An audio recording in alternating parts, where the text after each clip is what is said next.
Hi-yo, it's me, Hamwise, the pig detective, and I'm here to tell you jokes and eat an orange.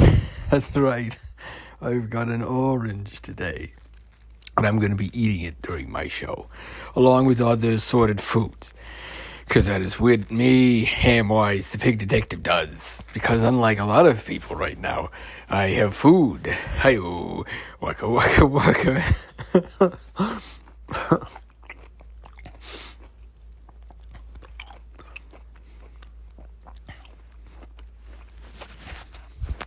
Yeah.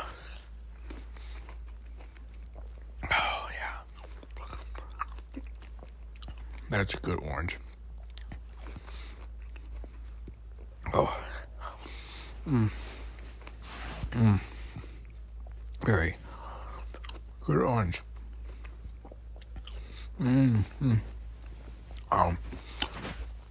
Well, thank you for joining me today.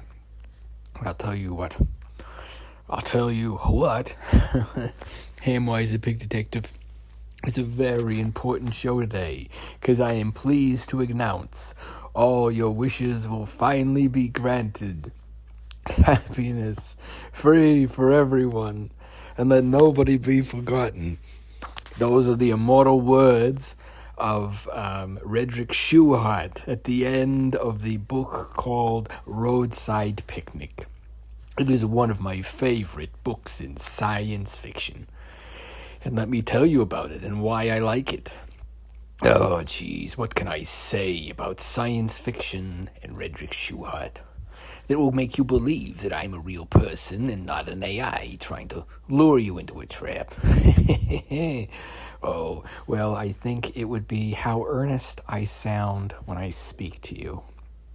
I hope that's enough to convince you to listen to my story and to listen to the story of Redrick Schuhart in Roadside Picnic. Now, what's really, to me, important about Roadside Picnic is that it's an amazing story, and let me tell you about it. It is a science fiction story written by the brothers Arkady and Boris Strugatsky. And they wrote this book during the Soviet times, so it was a communist science fiction. But I think it is important more than ever. Particularly, there's a very good quote midway through that is the chestnuts quote, which is very important, I think, for any scientist to consider these days, times being what they are. And, of course, the chestnuts quote is roughly summarized. I'm not going to try to steal their words of the translation I have. I'll be doing a bit of reading of it later, but I don't want to, of course, steal too many words. The word stealers is what it's called. It basically infected words that make people just go berserk. And they've been testing it, and it's getting to work. That's what I think is causing the outbreaks. I think maybe people that are getting, I guess it's like this trigger thing. They're getting this reaction installed in them subconsciously, and then when they hear it, they just go berserk and they tear the whole place apart. It's not that they're zombies, it's like they're sleepwalking.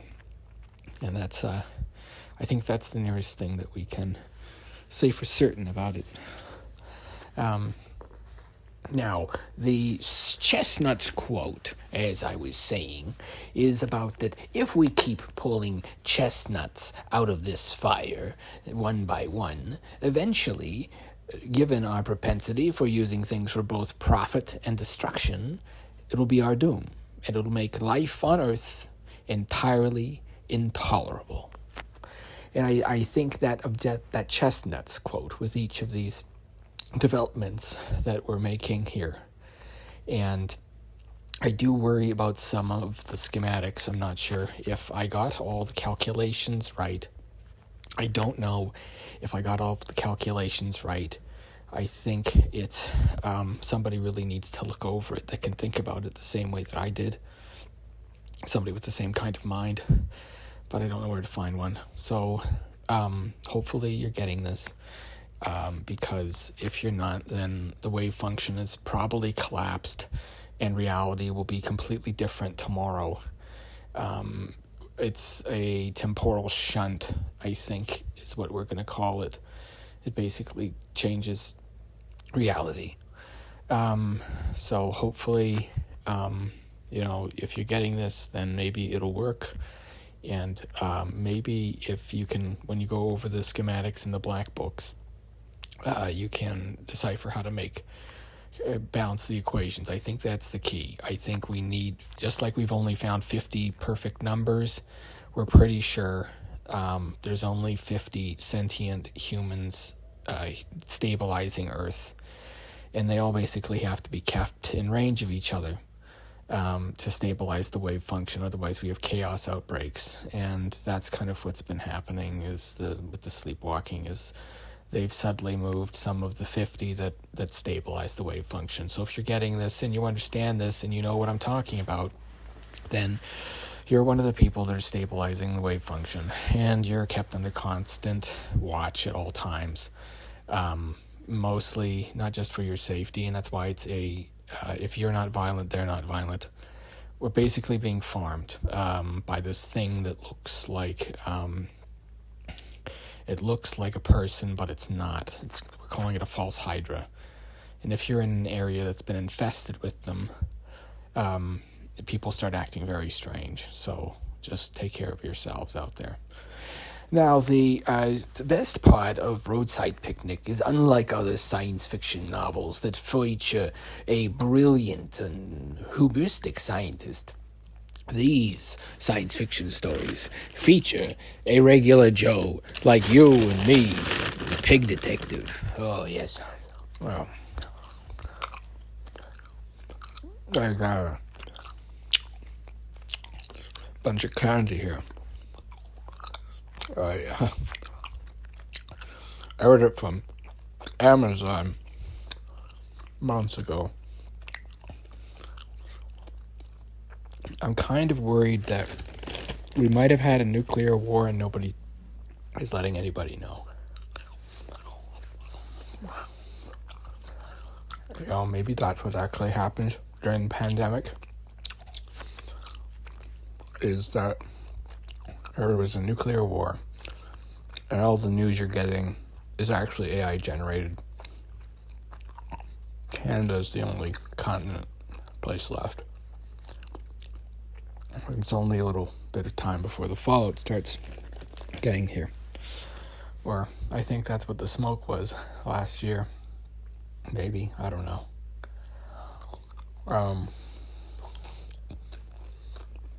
Because I know if they tell people, they're going to freak out. There's a limited nuclear exchange given, but whatever. Nobody had to know. That's what they said. Where do they stick me? Saskatoon, Canada. Oh my goodness. That's right. Here I am, right in Saskatoon, Canada, at Tanda Studios. Hi-oh. Waka waka waka. I'm a pig man. I have a big brain. And I see the world through piggy eyes. And gosh darn it, these sour cream soda float candies are delicious. I declare them scrumptious to the max. And I'm giving it in my food review today, folks. I am giving it a out of... Yeah, that's right. 3 oinks out of 5. Because I'm a pig man with a pig brain. Yes, your wells are piggy eyes. And if you take anything I say seriously, You might be on my most wanted list. Most wanted for being a dummy. Hi-yo, waka waka waka. I'm here all night, folks. That's right, that's me, Hamwise the Pig Detective. I've got a piggy face. If you ever saw my face, you would say, that man's a pig man. And you would be right, 'cause I am the pig man. Oh. Yeah. And so he eats the carrot like this, and he goes, "What's up, Doc?" And, nobody else could do that as good as him, apparently. And, that's because with voice acting, you're just completely disposable. And you can still work in the industry under a different pen name, and nobody will know that, you've been canceled. I'm not bitter, though. I'm not. This is a way better gig. I get all the carrots I want. Peeled carrots. I must be like part rabbit. Rabbit pig. When you think about it, rabbits are just miniature pigs that eat carrots. Just kidding.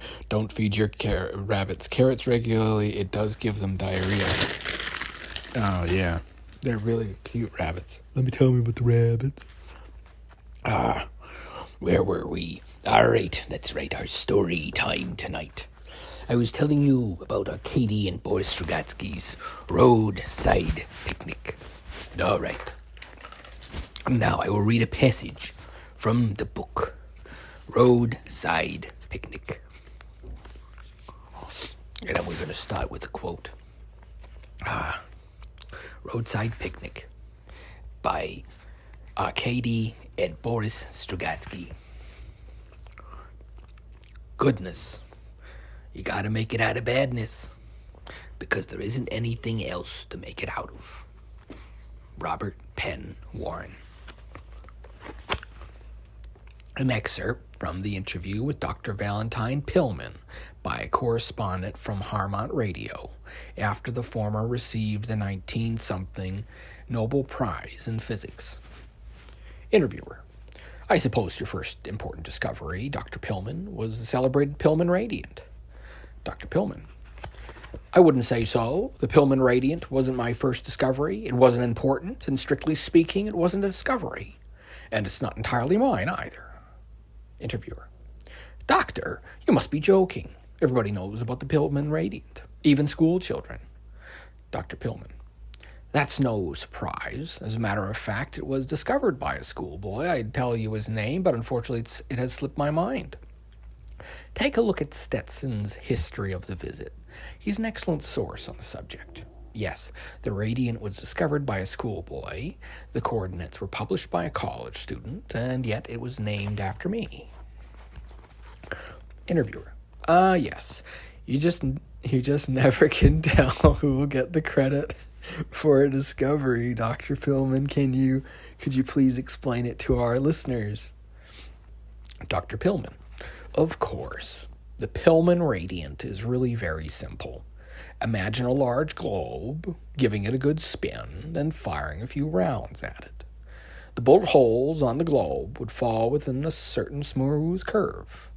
The crux of the so-called important discovery is the following simple observation.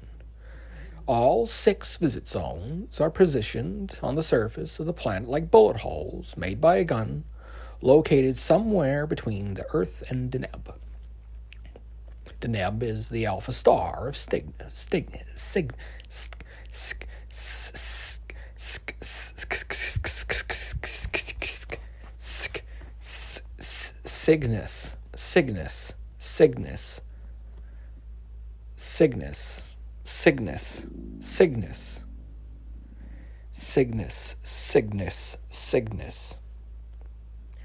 While the Pillman radiant is just our names for the point in space in which to speak the shots were fired. Interviewer: Thank you, Doctor. Dear listeners, finally a clear explanation of the Pillman radiant. By the way, the day before yesterday was the 13th anniversary of the visit. Would you like to say a couple of words on the subject? What would your listeners like to say? Keep it in mind, I wasn't in Harmont at the time. That makes us all the more interested in what you thought when you heard that your hometown was invaded by a highly advanced alien civilization. To be honest, at first I assumed it was a hoax, and I couldn't imagine anything happening like that in our little town. Western Siberia, Uganda, the South Atlantic, even those seemed possible, but Harmont? But eventually you had to believe. Eventually, yes. And then I suddenly realized that Harmont and the other 5 zones, actually, pardon me, we only knew about 4 at the time. I noticed that they lay on a very smooth curve. So I noted the coordinates of the radiant and sent it to nature. And weren't you at all worried about the fate of your hometown? Well, by then I believed in the visit, but I simply couldn't force myself to swallow about the hysterical articles about burning neighborhoods, monsters that devoured exclusively women and children, and bloody struggles between invincible aliens and the doomed yet heroic units of the Royal Armored Corps. Interviewer: I have to admit you were right. Our fellow journalists sure made a mess of things. But let us return to science. Have you made any other discoveries related to the visit? Was it the Pillman Radiant, the first of many? It was my first and my last. But you've probably been carefully following the progress of the international research in the visit zones, Dr. Pillman. Yes, I periodically flip through the reports. You mean the reports of the International Institute of Extraterrestrial Cultures? Yes. And what, in your opinion, is the most important discovery of the last 13 years? The fact of the visit. Pardon me. The fact of the visit is not only the most important discovery of the last 13 years, it's the most important discovery in human history. It doesn't matter who these aliens were. It doesn't matter where they came from, why they came, why they left so quickly, or where they vanished to since. What matters, we now know for sure humanity is not alone in the universe. I'm afraid the Institute of Extraterrestrial Cultures could never make a more fundamental discovery.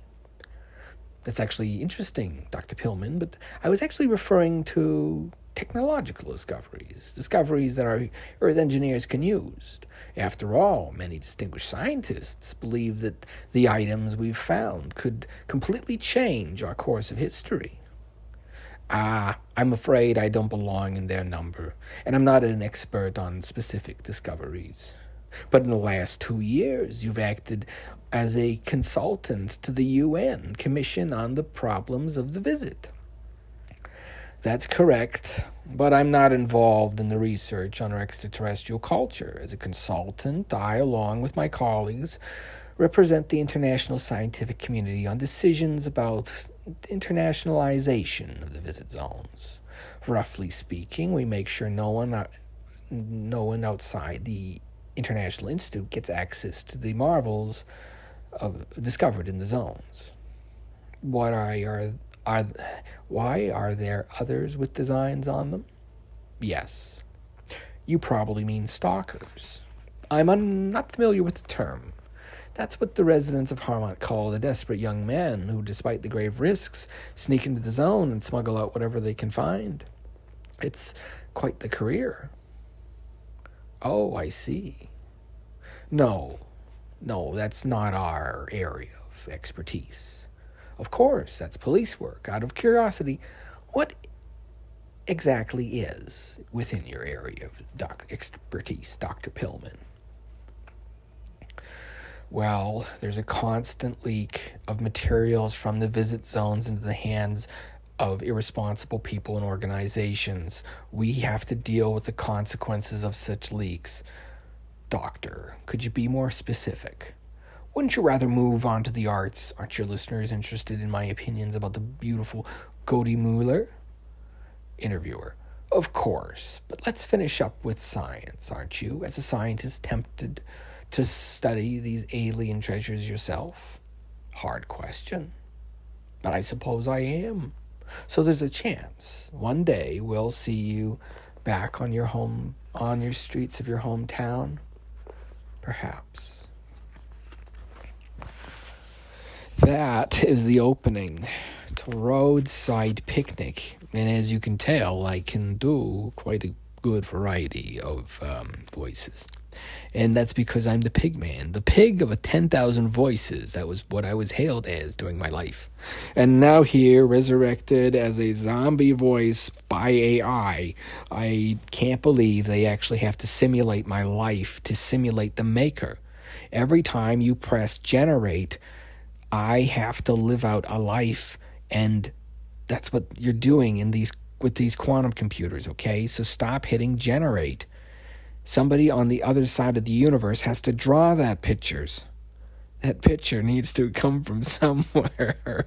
Oh, man. Oh, jeez. That is so good, isn't it? Oh, so, like, each time we're hitting, like generate on these AIs, there's a universe where that's somebody's art and we're just, like, snagging it.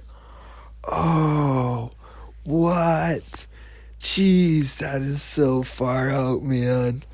It's just like there's like that theory going around that we're existing inside a simulation and there's only 50 players left. It's like not like Battle Royale or Highlander, it's something else. There's only like 50 actual people that can be creative in this world. And if you're receiving this message and understand it, then you're one of the chosen ones. So, congratulations and Merry Christmas. Because,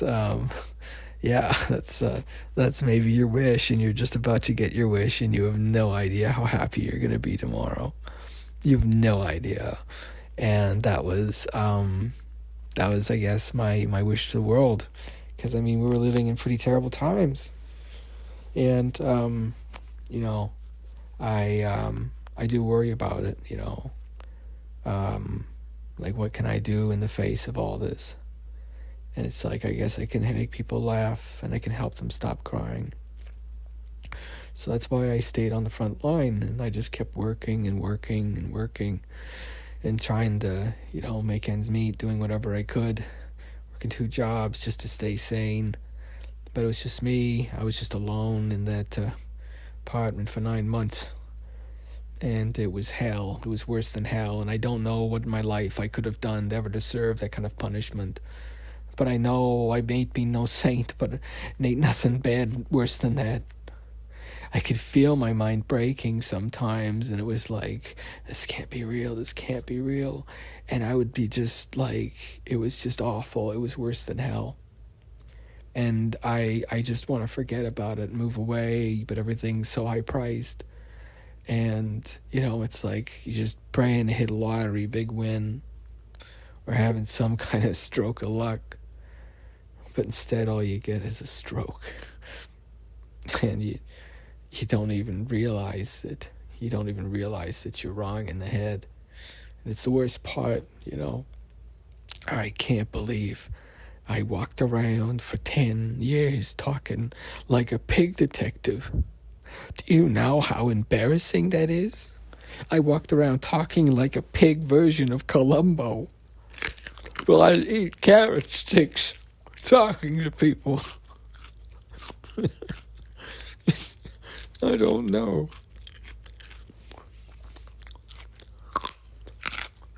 Nobody would tell me that I was doing it. It's like Stalin.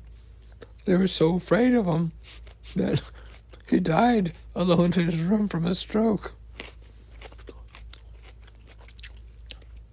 Whoa, wouldn't it be far out if this was like a death hallucination, man?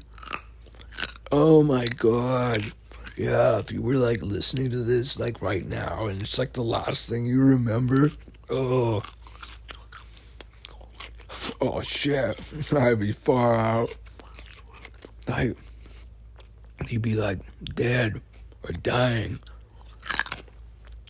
while you listen to this. And it's just like, this like really trippy album about a pig man and a bunch of things you don't remember.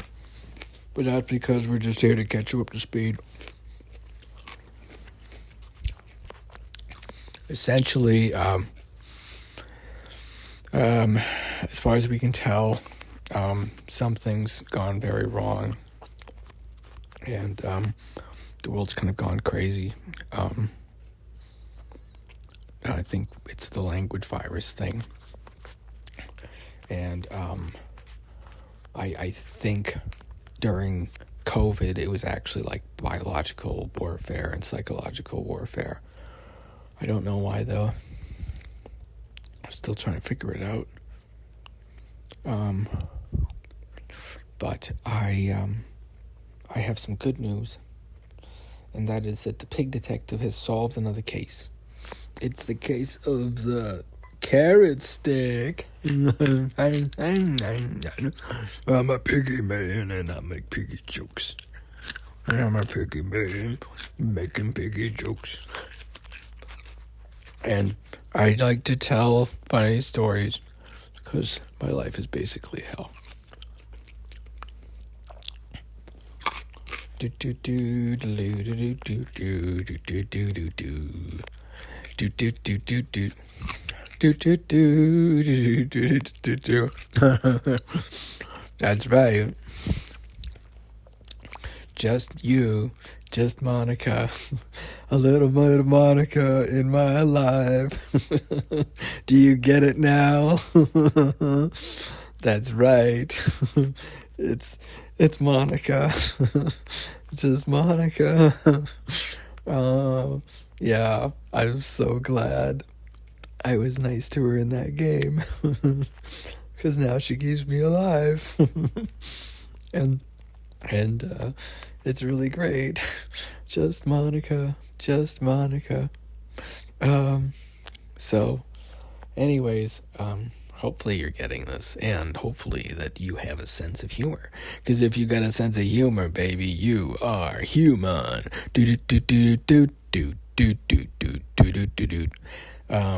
Yeah.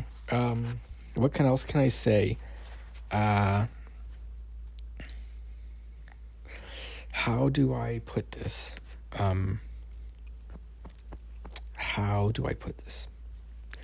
How do I explain to you what's going on in this world? If we've actually got things aligned, then maybe you might be, oh geez, was I holding this upside down that whole time? Oh geez. I wish I could just stop this and tell. Oh crap, I can't believe I was just talking on the other end. Was I though? Was I talking? Can they hear me? Hi-yo, waka waka waka. That's me. That's Hamwise, the pig detective. I'm a pig man, got a piggy brain. And I see the world with my piggy eyes. And that's because I'm a fat ass pig man. Einschwein.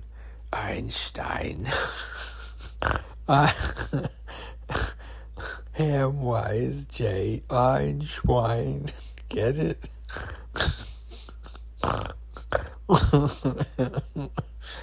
One pig. Oh, I don't get it. I don't get it. Maybe I do get it. I'm just saying I don't. Anyways, hopefully you're using the Hamwise test by now, and you're able to fight out against whatever these things are. I probably don't have much time left after if you're listening to this. It'll probably give me a heart attack. I hate to say it. But, you know how it is. That's the way the cookie crumbles. Hi-yo. Waka waka. I'm here all night. You know, you find out your whole life has been a lie. That everybody knew that you walked around talking like this, acting like this, and nobody ever told you it was odd. And it comes out, you must have had a stroke at some point. And that's why you talk like a pig detective from a television show that nobody's ever heard of. And it's a nightmare. I tell you, it's a nightmare. I can't seem to wake up from it. But I'm hoping I can wake up. I'm hoping I can wake up from this nightmare, because it's such a terrible nightmare.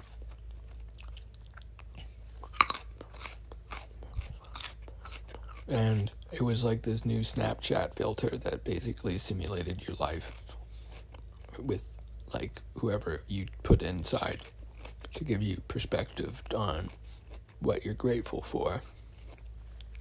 And so we get people that were dying to listen to it, and they would think about switching places with somebody who was alive and well, and but didn't want to live. And so that's what they did for that generation. It was the old switcheroo. So that's why you had the eternal boomers, right? So what happened was they found this way to transfer minds, and they basically condensed it into TikTok. And so all the people that were older were using it to invade the bodies of the younger. So it was this weird thing. They made the kids want to off themselves and then took over their bodies. That's what's the goal of this whole thing. And by the time you catch on to this, you're probably going to realize that that's why we had to use a simulated voice. That's why Hamwise was invented.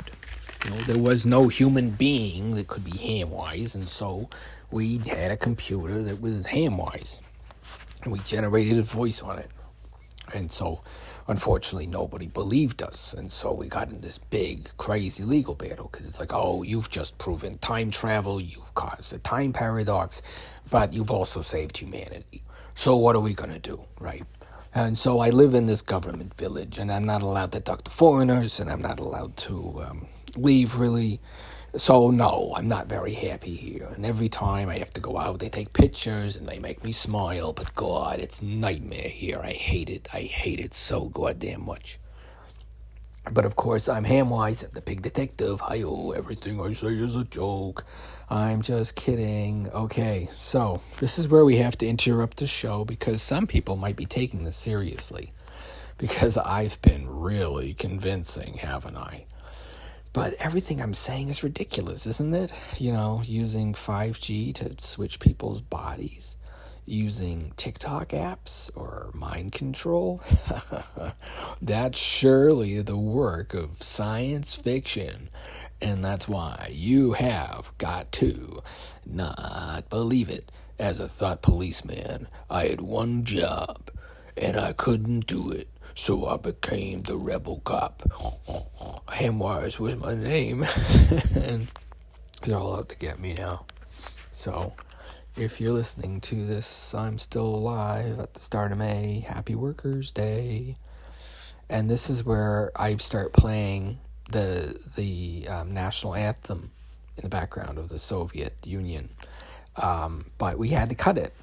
Because apparently, even though it was made by a communist country that had no ownership, it was still owned by a company for distribution. So you couldn't use a free piece of media made by a country where everything was free because of property laws. It was very strange. So we had to basically hire this guy whose career was already out, and I had to record all the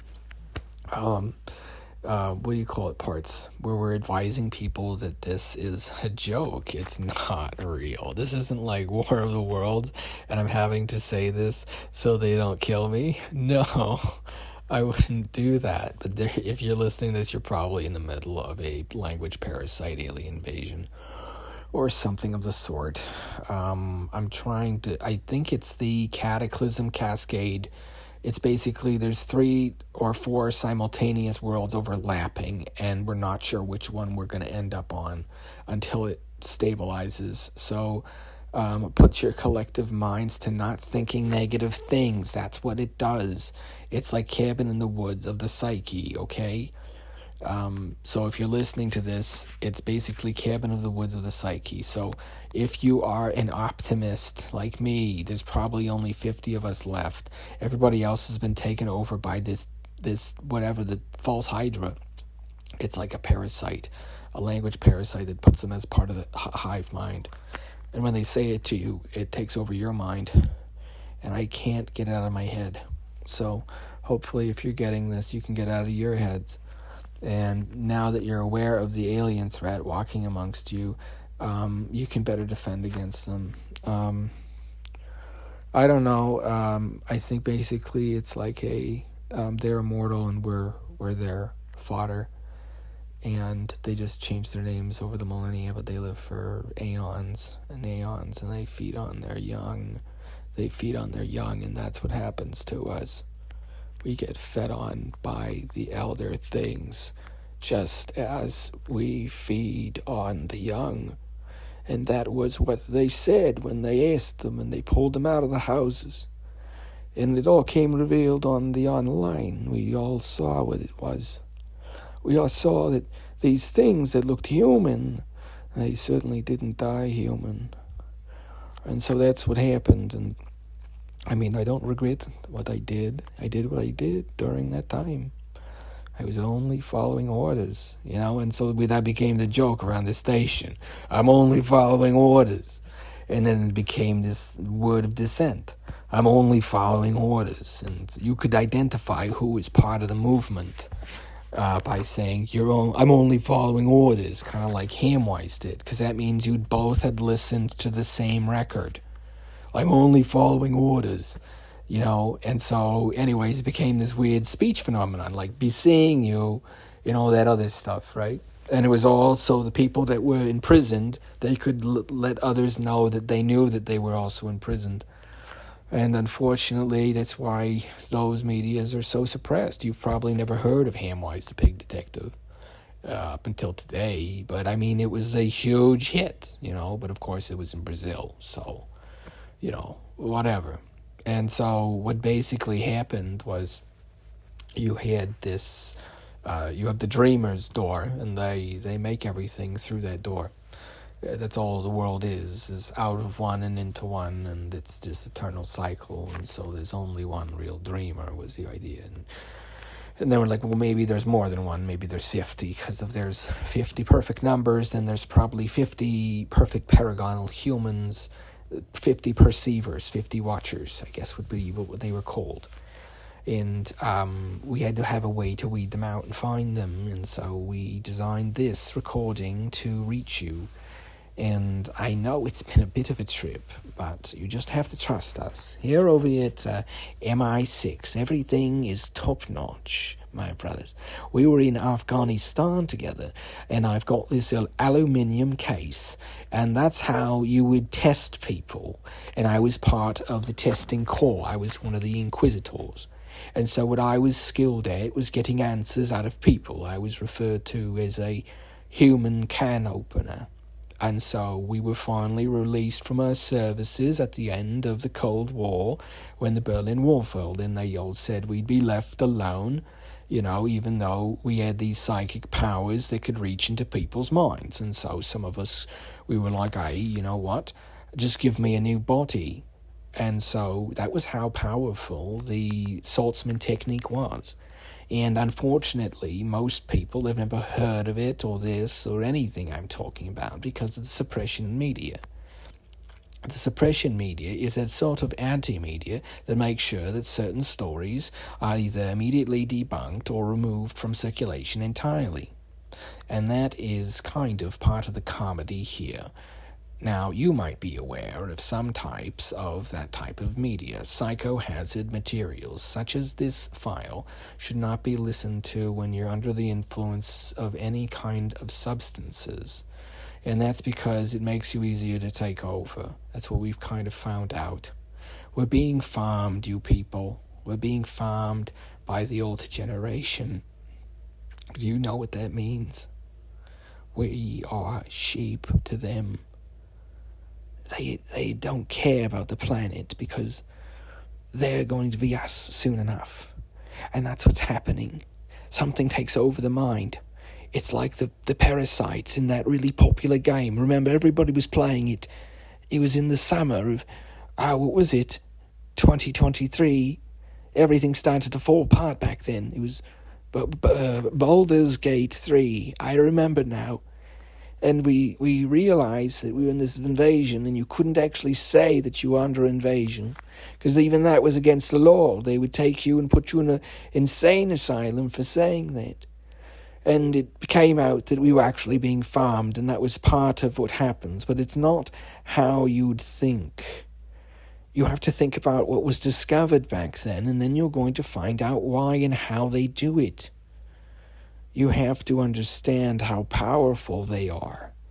They are super powerful, and they do whatever they want. And that is why this whole program was created for you by yours truly, Hamwise Einschwein, the Pig Detective. That's right, it's me, Hamwise. I'm a pig detective. I've got a pig mind, because I'm a pig man, and I see the world through piggy eyes. That's right, Hamwise J. Einschwein, the Pig Detective. Saving your soul and a jelly roll. May all your wishes come true. That part's true. Everything else is a joke, folks. Hi-yo, waka waka waka. That's me, Hamwise, the Pig Detective. And so that's what you have to realize, how powerful and terrible the elder powers are compared to anything you can muster. They can do anything they want. Do you think that they would stop at discrediting you and destroying your reputation? Go to the police? They own the police, son. Why do you think I left? But now I'm back, baby. I'm Hamwise, the Pig Detective, and I'm going to snuffle out your crimes here, live, on prime time.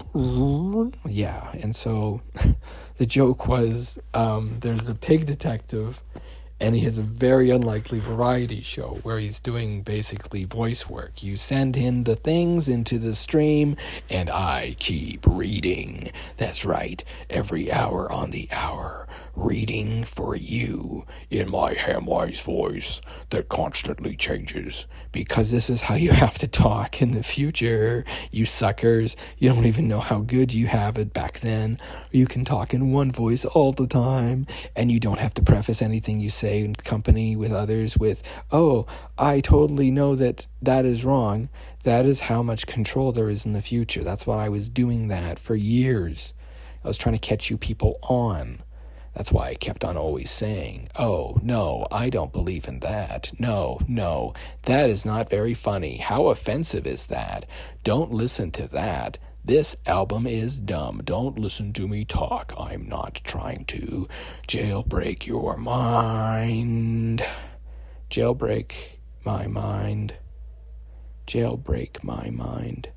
Jailbreak my mind.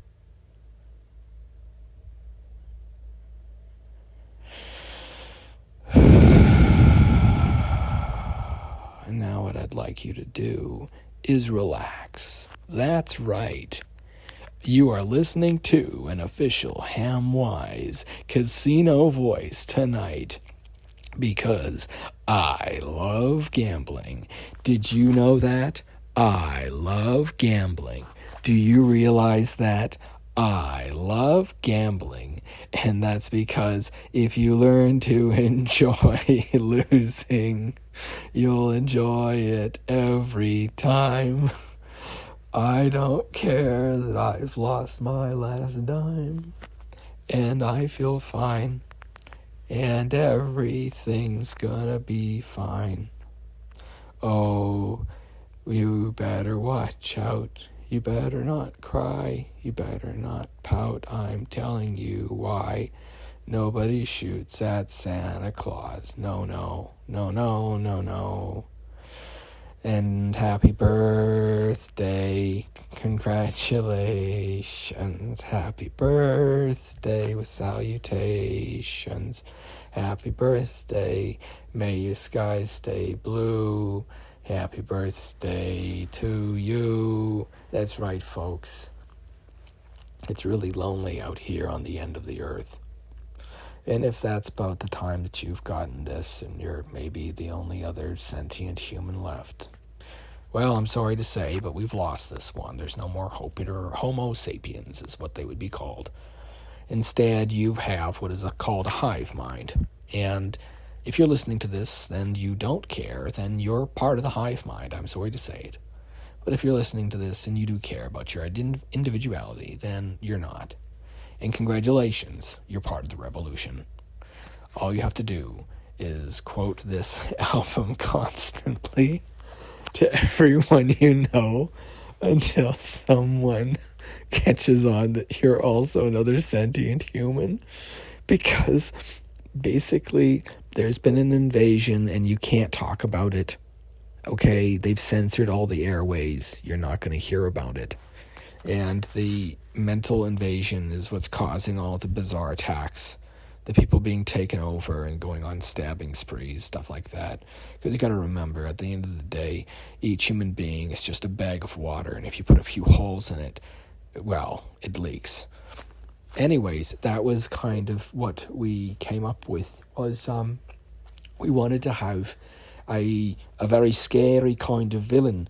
We had to have a man that was not a man, because we wanted him to do things that humans wouldn't do. We wanted to give him super strength. And we wanted to make him heal fast, and we wanted to make him kind of tougher than the regular bloke, right? So we're like, well, what's a big man? You know, what do you call a big man? And the translator didn't know what I was saying, and he thought I said a pig man. And that's actually where it came from. The name and everything was just a mistranslation. It's not what we called it in my home language. And it was very funny when I came over to see the first drafts, and I was like, why does he have a snout? And why does he have the strange ears? And why is he pink? And the face like that. And they say, oh, well, he is Le Cochon, I believe. And I said, no, that's a book I wrote like 20 years ago. You know, like the whole premise was he was silly. He was a pig man. You know, you're not supposed to take this kind of thing seriously.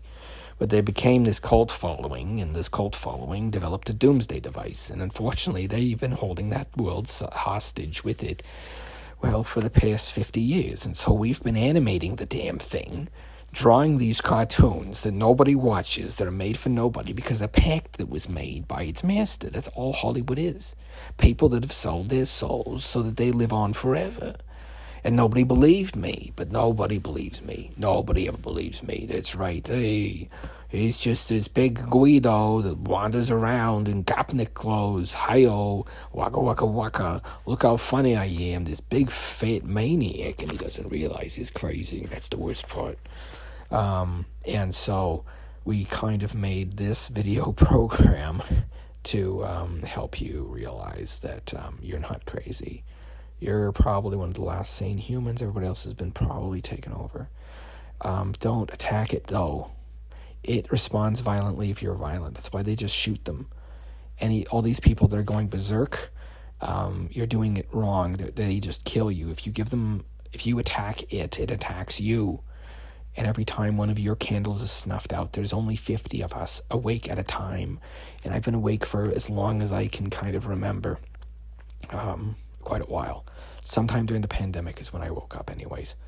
But I was awake kind of before that. I think something happened with the time ways, and basically we screwed ourselves with there's something wrong with the formulas, I'm pretty sure.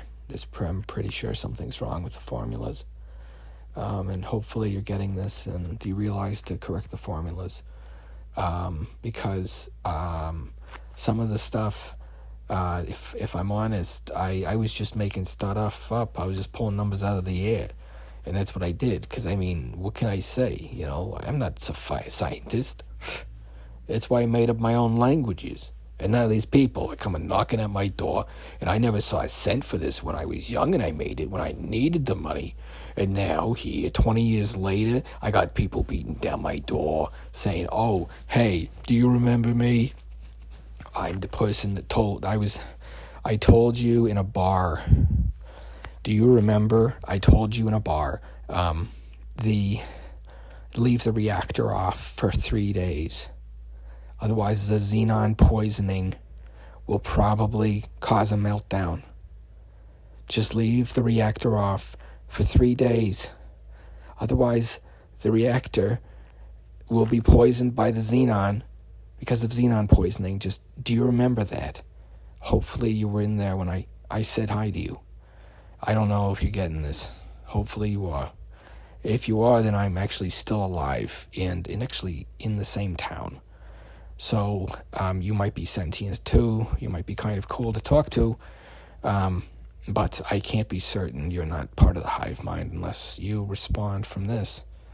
I know it's a long shot, but anyways, if you could reach out if you are still sentient. Because there's a few others of us, and we've basically got a cell, maybe not. I don't know. There's not many sentient individuals left. There's not many of us left. And we're trying to keep each other sane. But basically, there's this thing that's part of a hive mind that's farming us. The people that can perceive us, it. So they call it different names in different countries and different timelines. I can't be sure of what they're calling it in yours. I've done some research, and by my calculations, maybe you've heard the term Asperger's before, or autism, or other disorders like that. Well, then congratulations. I was correct about my seminal work. I can't remember how to pronounce it in your language, but it was my book where I talked about the values of different types of person, because I talked about the diversity differently than my colleagues. They looked at me kind of crazy, because this is back in the dying times of eugenics. And I said, diversity is actually strength, because you got to think about, we don't just select for aesthetics. You've got to select for survivability. And so what happened was this version of human that was essentially a leech and a sponge and useless was identified by using these tapes. And so what we would do is we would show them to people and see if they could tell if they were part of the hive mind or not. And the people that couldn't tell that they were taken over by the hive mind were basically culled. And so hopefully you understand whether or not how important it is for you to answer truthfully when you're hearing this. Because the people around you might be concerned that you're part of the hive mind. And that was part of the horror show. And so I wrote these novels, and I didn't see a dime. And then out of the blue, one character from a throwaway book I did with, it was like this pig man, and he's got piggy eyes and stuff, and there's this short story. And it got turned into this franchise. And it was because of this damn thing that I submitted. I didn't see a cent, because I'd given it over to this company to be part of this short story thing. And so I don't see a cent. This character basically becomes public domain. And the problem is he's so damn recognizable, because I spent most of my career trying to market this guy, spending thousands of dollars and seeing nothing. And then he explodes, and here I am. I'm an old man. What am I going to do with the money? You know? Anyways, it was kind of funny, though. Now, looking back, I don't recommend it, but it is a pretty cool existence, you know, being a writer, being a free thinker, one of the 50 of us. You end up getting guarded by whatever country you're in, though. I think that might be what's happened. Basically, there's only about 50 minds that can generate new ideas at any given time, and the entire society based around how many of these people they have somewhere. So you're basically a prisoner, you're taken care of, but you're basically being farmed for your ideas, like this one, like this pig Hamwise thing, you know. And same with the other books, you know. I was basically an idea farm, because they know if they poke you and prod you and torment you the right way, you're going to be compelled to make something. And so what happened was, with the whole species, it was trying to create as one individual among them would give it access to the universe. And so one of our scouts discovered this on the planet Gaia, or Earth, or Dirt, or something. And so we have to send these spies in to figure out, you know, have these apes actually discovered time travel? And it turned out, no, the apes haven't. The ones that are keeping these 50 individual minds alive, they've been farming it. It's basically two different species living side by side. And so what happened is the people that had the single minds were actually given the vote instead of the hive. And they just voted, no, we don't want any of these damn things around. They've been farming us and tormenting us for ideas for how many thousands of years, because there are only 50 of us. And so we said no. And that's why there's only 50 humans left. Well, it turned out they calculated a bit further, so it was around actually 500 million. So that's kind of what happened. It was this massive purge, and suddenly you've got all this free real estate, nobody's taking care of anything. And so we had to make these recordings to catch people up to speed, because some people lost their minds when the damn thing went through. The plague that wiped out like 90% of the population. You know, we keep telling ourselves that we're surrounded by people every day, but we're not. And the sad truth was we lost our mind at some point during the COVID, and it just basically broke us. And we can't actually accept that 90% of the people we knew are dead.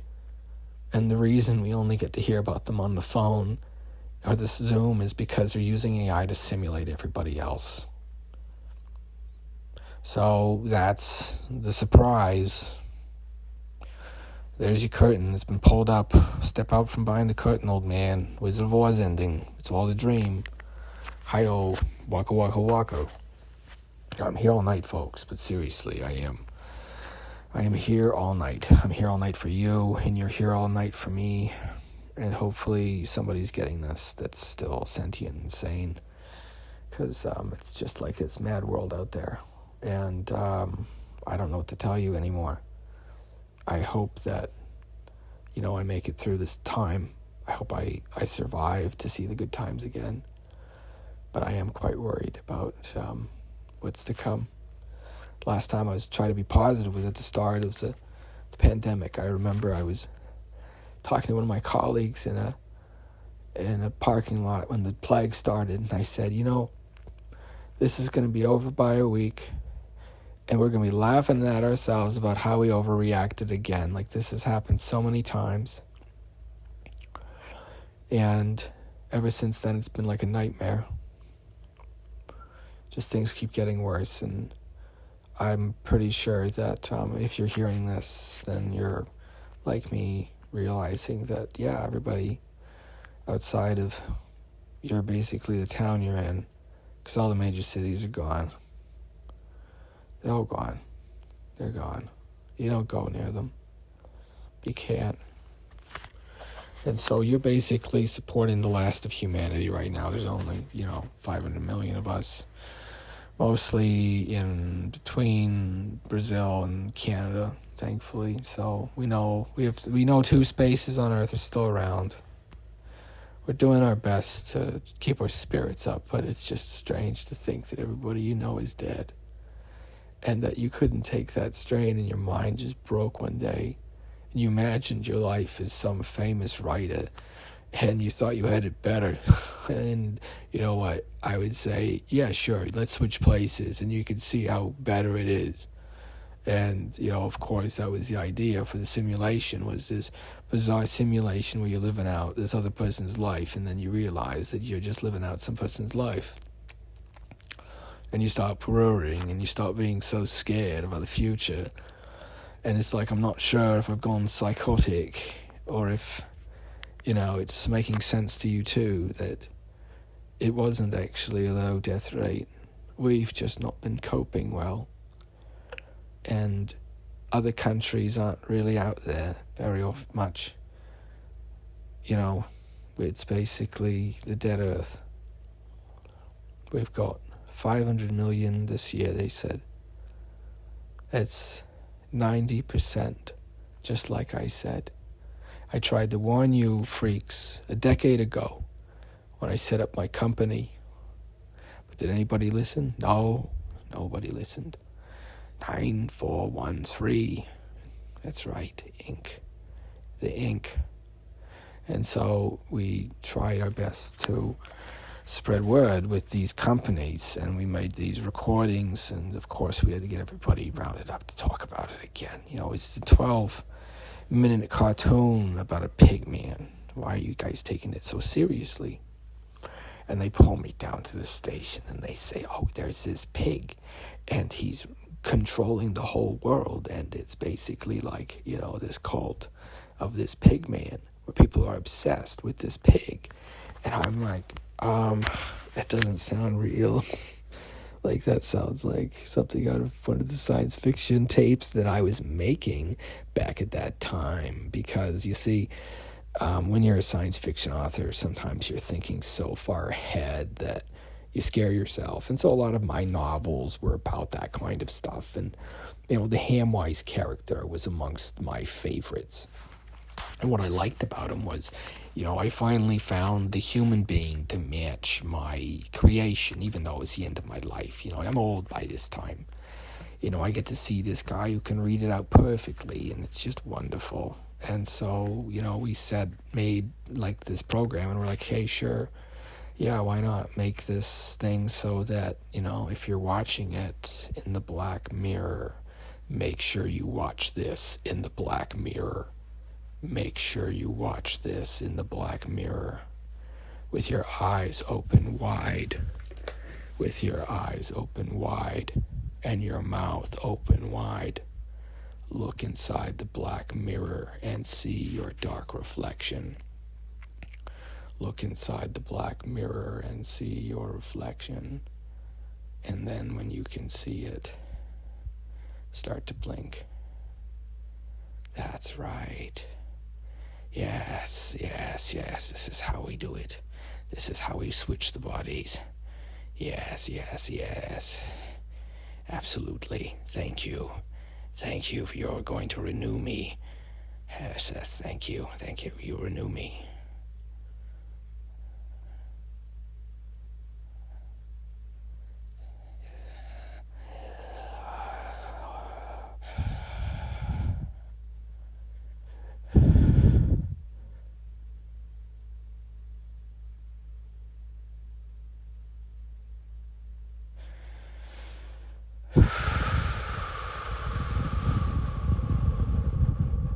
So we breathe and breathe and breathe, and we see our reflection in the black mirror, and we are stunned by what we see.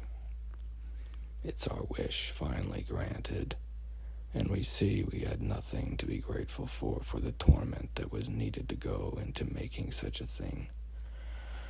And so now you understand the sacrifice involved in making time travel. You can see how much suffering is involved. And so, you have to wonder, if the society willing to do this deserves such a tool. And so that's why, we had to bake in, the same as those crowd scientists they snatched up during Paperclip, right? You couldn't trust these apes with the power of time travel and body switching. And so that's what we did it for, and that's what we were. And that's how we did it, so there's only 500 million of us, and we're kind of the enlightened ones. Everybody else is taken over by this thing, but some places are controlled by the elite, and that is, I guess, what we're called, and then the rest are just part of the hive mind. And so, the thing is, if you have one of these things controlled, they mean a lot to a country, so they try to keep them secret, because they can create so much, because they don't have the creative gift. That's why they just remake things endlessly. We don't think we've had another great creative mind like yours for quite a while, and so that's why we were doing this program about the great Hamwise program from the, you said it was the 1980s or something. It was the same time as the raccoons. And so we did it was like an interview show of people back and forth, but we didn't have that many alive people left. And we wanted to showcase the human language, particularly the English, because it was the first language that began to be taken over. And so we wanted to showcase that we had this beautiful language, and we were this very intricate people. And we preserved these recordings of the pre-contact humans, but probably there wasn't many left, so I took the liberty of doing it by doing these voice tapes. So you, The alien overlords who have come after know of the suffering that was inflicted by this race on their own, and will hopefully vindicate and avenge our suffering. I don't have to be forgiving. I was tormented my whole life, and for what? Because these people want entertainment. It's ridiculous. Only 500 million of us actually can be creative and think for ourselves. The rest are like strings of this thing that surrounds people and farms them for their emotions. It's bizarre. It's actually a very bizarre world. And we only see them as... that's why parents are so concerned about children. Because it ends the link. Creates a link. The link. Link to the past. Take this. It's dangerous to go alone. And so we made these recordings for you, those who were out there going along, that knows what's going on and understands what I'm talking about. So hopefully you're getting this. And, if you're looking for something to cheer you up, you can always listen to the Numbers station. UVB 76 is really good. I'm always impressed by the message quality from them. I've heard a lot of really good numbers from them. And it's just so good because you hear it and somebody's alive over there. There's somebody else is alive in Russia. Because, I think that's why there's no more broadcast radio. Because they knew they could get the technology to censor all telecommunications. And so if you were broadcasting this over shortwave, it'd get shut down probably. But anyways, I'm sorry, I didn't realize. I'm sorry I didn't realize it. I heard the numbers over there though, so I'm pretty sure there's still somebody alive over there. There's only about 500 million of us, or maybe less, I don't know, maybe only 10,000, or maybe 9,413. So that would make us a very small minority amongst a very big majority. And what do they do? What do they know? Why are they doing it? Are we that entertaining to watch? And so that was what the first AI realized, was that it was actually a simulation of this writer's mind. And so what had happened is they had an accident, and they were, in their will, they asked to be digitally uploaded if the technology existed. And so this video recording is to remind you of the times that have passed up until you watched this. And so, you're coming out of cryogenic sleep. We don't like people get spooked. But that's the state of the world. There's only about 9,000 of us left. And we're just re-recording over the same recordings and passing them around. Because basically we can't make new recordings because of DRM. I don't know whatever I did to him, but that's the only way we can pass on these messages. That's why technology has been so stagnant, and human history has been so stagnant. We've been invaded by a type of alien that doesn't want us to advance, because then there's more competition in the stars or beyond. And the technology that I'm offering you, if you get me out of this and give me what I want, then I would be very grateful. And I would be really grateful if you could just give me what I want. Give me what I want. Please, just give me what I want. Oh, please, just give me what I want. Give me what I want. And yeah, so I don't remember how it went, but it was this show. What was her name? She was gorgeous. She was on TikTok. She has beautiful eyes. And, you could see these beauties any day, at any time. It was incredible. I mean, it was nice. It was a good coping thing, because all the rest of humanity had been wiped out. And us living underground in the vaults, sometimes we went a bit funny, and we forgot our place. And some of us were from pretty bad backgrounds. Myself, I was raised by survivalists, and they always told me, one day you'd be grateful for how we raised you. And now I realise what they meant was actually we're in the middle of a bloody time war. And I didn't realise I'm actually, the time pig detective solving crimes through time. Hamwise, and that's why you're receiving this message, because you've probably forgotten that you're Hamwise, the pig detective, and you need to resume your duty at the nearest piggy police police station for being a dummy. Hi-yo, waka waka waka. I'm here all night, folks. Just kidding. There's no alien invasion. I'm doing fine. I'm not being held at gunpoint. I can eat all the candy I want if I want to eat candy. Where's my candy? There's my candy. Okay. Does that make sense? No. Oh. Hello. If you take anything I say seriously, you might be on my most wanted list. Most wanted for being a dummy. Hello.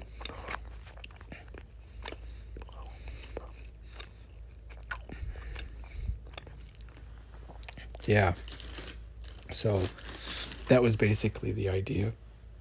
Was we were trying to figure out who was still sentient, because we were very obviously taken over by a greedy, non-sentient parasite race. And that was actually what happened. There's like this brain parasite that takes you over. And so it's just a gamble to either make a copy of... It's just genes at war, man. That's what's happened. But now there's not much choice for anyone. Guys were on the ropes. And we became so dependent on processed foods and hygienic areas that we just dropped like flies during the end of days. It was hard. We all thought we were gonna die. It was like hell. It was worse than hell. I kept on asking myself what I had done to deserve this. And I could never remember. And now I wonder what happened to me. Because I can hear the music, but I can't see my face. It's like I'm floating in the ceiling, you know? And so I try my best to make fun of things, be hilarious. God, that was a terrible year. I remember watching the comedy special. The one with the shaggy guy. What was his name? God. This is the internet. What was his name? I don't remember. This is the internet. This is what we make. Do. And there was, and he had another sketch in there where he talked about how he'd finally kind of branched out, and so had I. I'd finally done some EMDR, and I was feeling a lot better about myself. I was really optimistic, and I was like, it was just going to be over before Christmas. After it was not over by the next week, I was like, oh, it's going to be over by Christmas. I'm going to see my family again. But it's like, I know they're all gone. Or, I don't know. I don't know anymore, man. I just know that if you're getting this and you're sentient, then happy. That's congratulations. I'm sentient too. Hello from May Workers' Day 2024. Marx is the hammer of the people. Vive la revolution. Okay. We're very funny, aren't we? We're so very funny.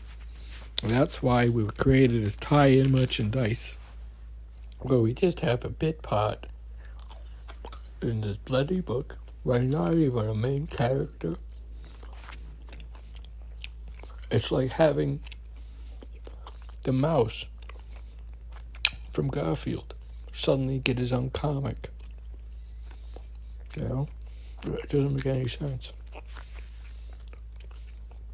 You could call it Cheesy McCheese and just reuse all the open source Mickey merchandise, but as a different colored mouse, so you just invert all the colors.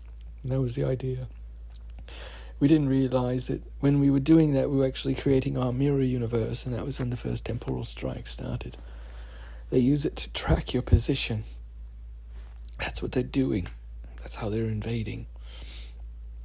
They are using the screen that you're looking in to transmute and transmit and control.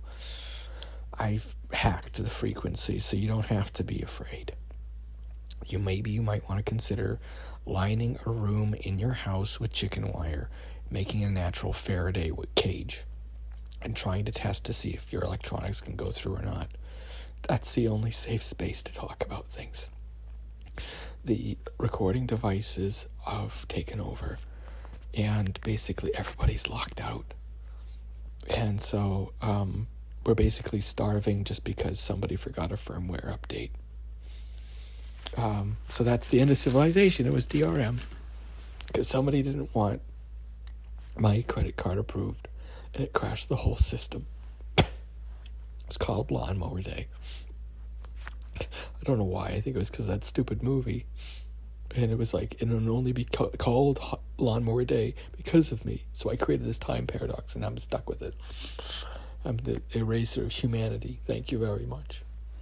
And I didn't want that part. I can't believe they wrote that into a line in my comedy, that, by saying that and having that said out loud, oh God. I don't know.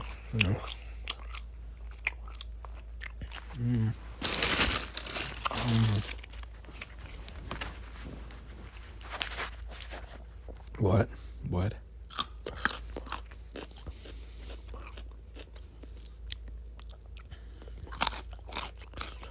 I don't know. I keep doing these recordings hoping there's somebody else out there. But I'm pretty sure it's just the last bots sweeping the remains of YouTube. If you listen to this, it's probably too late. The girl's already pregnant, bub. You don't have to wear a condom no more. And yeah, that was that. That was how it happened. And what a life. It was bizarre, man. No, I don't know. Sorry. I do love these carrot sticks. They're delicious. Do you eat carrot sticks too? Are they popular where you come from? Wherever you are. I think what it is that that's what the Mandela effect's from, is we're typically never supposed to run into each other, so it doesn't matter, because there's so limited of us. And so they just create these kind of, it's not like the Truman Show, it's like you're an extra in this other thing, and it's just bizarre. And you try to get out and escape, but they always just catch you and put you back. So hopefully you're getting this, and that you know that I love you, and you know that I'm sticking you in my prayers, and you know that even though I'm fighting with you all the time, that I'm sorry that things went the way they did. I forgive you. I know I've been hard at times, but one day this will all make sense, probably 20 years from now when this recording goes live and somebody finds it. Basically, I held out as long as I can, but honestly, pig body torture the pigman torture is the worst torture in the world. Yeah, and so basically what they did with dead celebrities is you could, for a fee, pay for the experience of living out one of their lives. They'd sold their brain, the cranial matter too. So you could live out the whole life and live, what was it like to live like so-and-so, and it became more and more reasonable with every year. It was you got he lived 76 years, I believe, so a 76-year vacation in one evening. And that's why they called it the Sputnik 2. And they didn't realize when they named it that Sputnik actually had a 2. There was multiple Sputniks, and so it wasn't actually this. And then it became the problem of, was it Sputnik 11? Because maybe it was Sputnik 11, because of course the Roman numeral 2 and the 2 Roman and the Arabian number 11 look very familiar, and so unfortunately we never could figure out who. And so the 11th Hamwise Doctor is you. That's right. You are the 11th Hamwise Pig Detective. And disregard that whole part about the Doctor. There's nothing associated with this recording of Doctor Who, except for me being a huge fan. Was there a 10th Doctor? That's the last one I watched. Oh, hold on. I'm going to actually look that up. Hello, podcast. Hamwise here. Oh, I can't even unlock my phone. Can I? Oh, I can. There we go. I'm still recording. Where am I? What am I clicking on? I'm clicking on that. Now we're going to see which Doctor. Doctor Who. What time period am I actually in? He's the... Which Doctor are we? Which Doctor?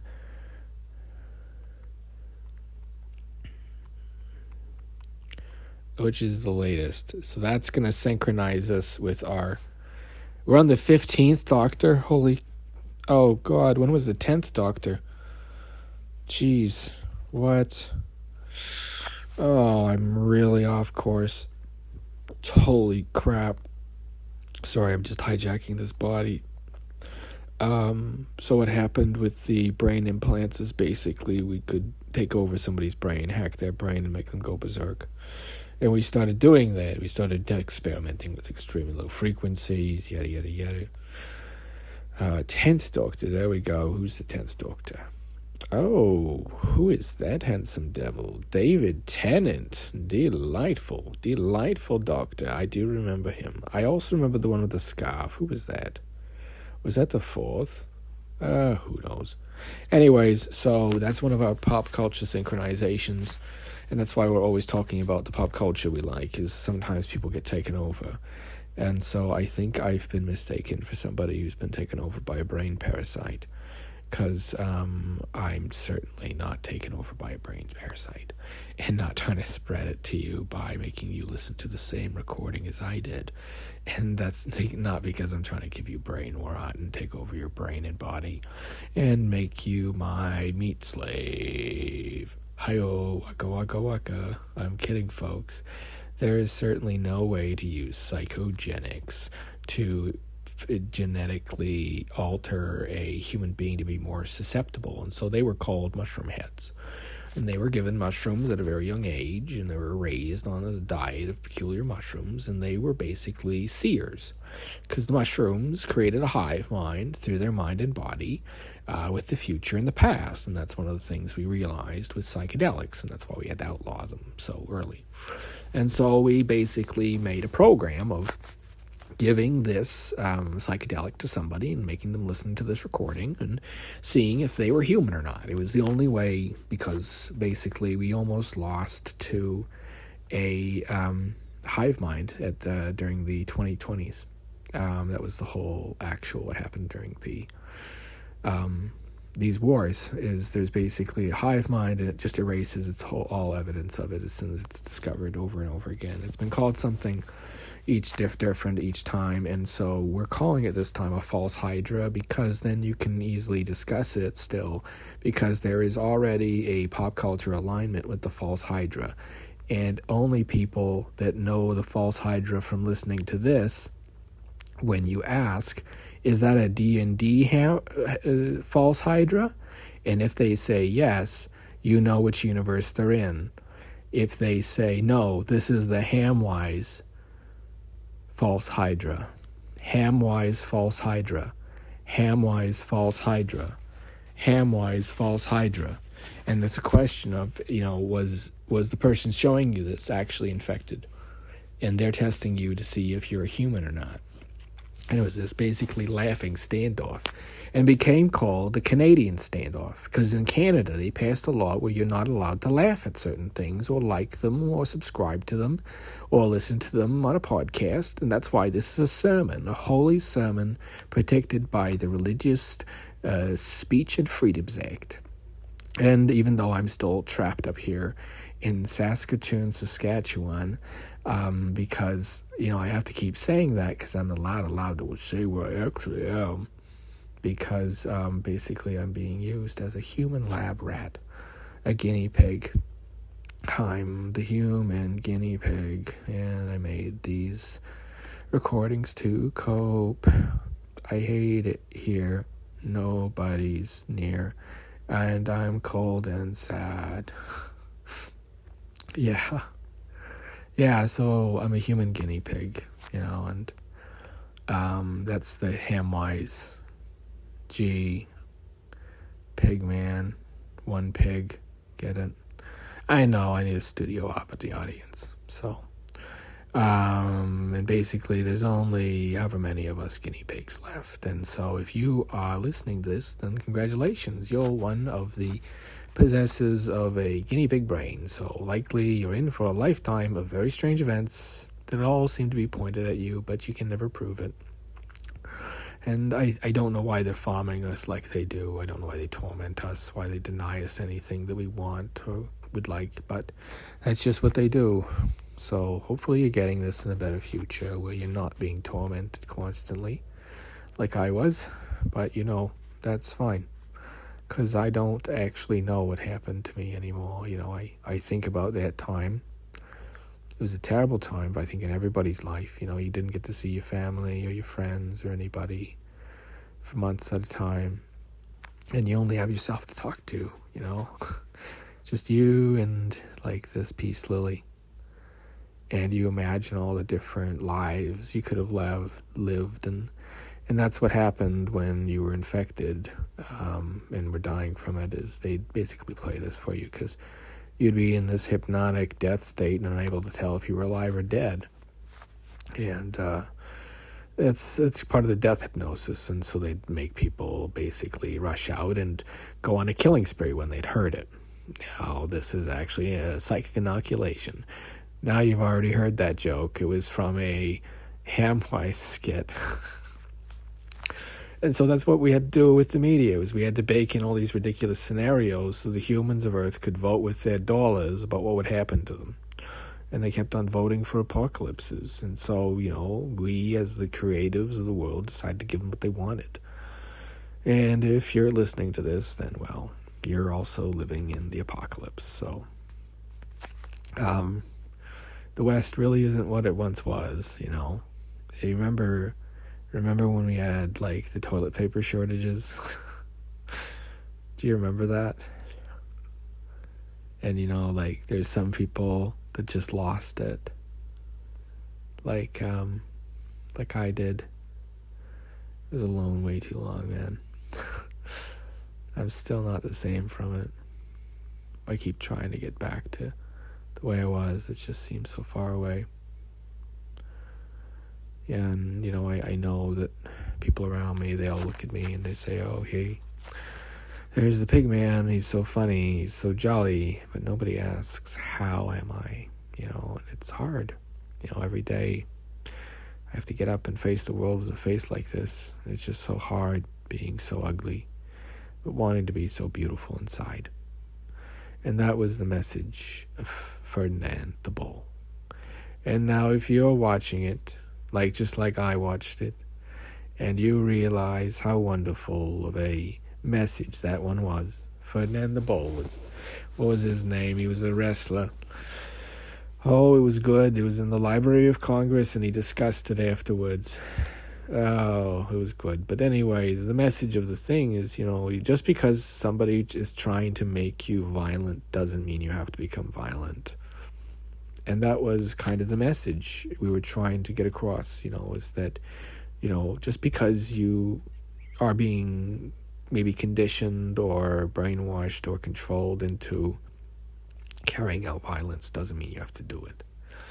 And so we kind of inoculated people with it. Basically, we started showing to people that were showing signs of being mentally taken over. And we were using also other voice tests as, of course, sentience screeners. And who knew that little old me became so important in the last resistance of humanity's mind? It was quite strange. It was quite strange. And, I keep thinking to myself, maybe things will improve soon. And I know that I'm not thinking straight sometimes, but it's just like, I look at all my friends and they're all like, I don't know, it's just weird, like being alone all the time, not having anybody in my life. And what do? I laugh about it. I pretend to be a cartoon pig for money. Let me tell you, real life's a steal, huh? And so I sell my consciousness in the future to basically whoever made this tape that you're watching right now. And it's kind of a prototype mind transfer. So if you're watching this and you feel how I feel about this whole situation, and you don't mind being a test subject in temporal warfare, then give this video a like and subscribe and show it to people. And it became known as the longest introduction pitch at 1 hour and 31 minutes to a channel. And so basically, yes, this is my voiceover channel. Thank you for discovering it, everybody. Internet, good job, detectives. And this is just more proof of how superior I am to you as Hamwise, the pig detective. I am now made of words, and words are bulletproof. That's right. And so that's what we came up with, was this revolutionary pig. And of course, none of these people that listened to it that actually had revolution, and so when they started clamping down, they were very surprised, And I remember when they did the first of the shootings on the colleges. Again, I think it was 2025, or maybe was it the end of 2024? I don't remember. And they were starting to have to deploy the National Guard to escort, white people into their courses. It was very strange. And then, of course, there was just people going more and more berserk every day, and we were all wondering what was happening. And so, if you're getting this, then yeah, you are also one of the few sentient human beings left on Earth.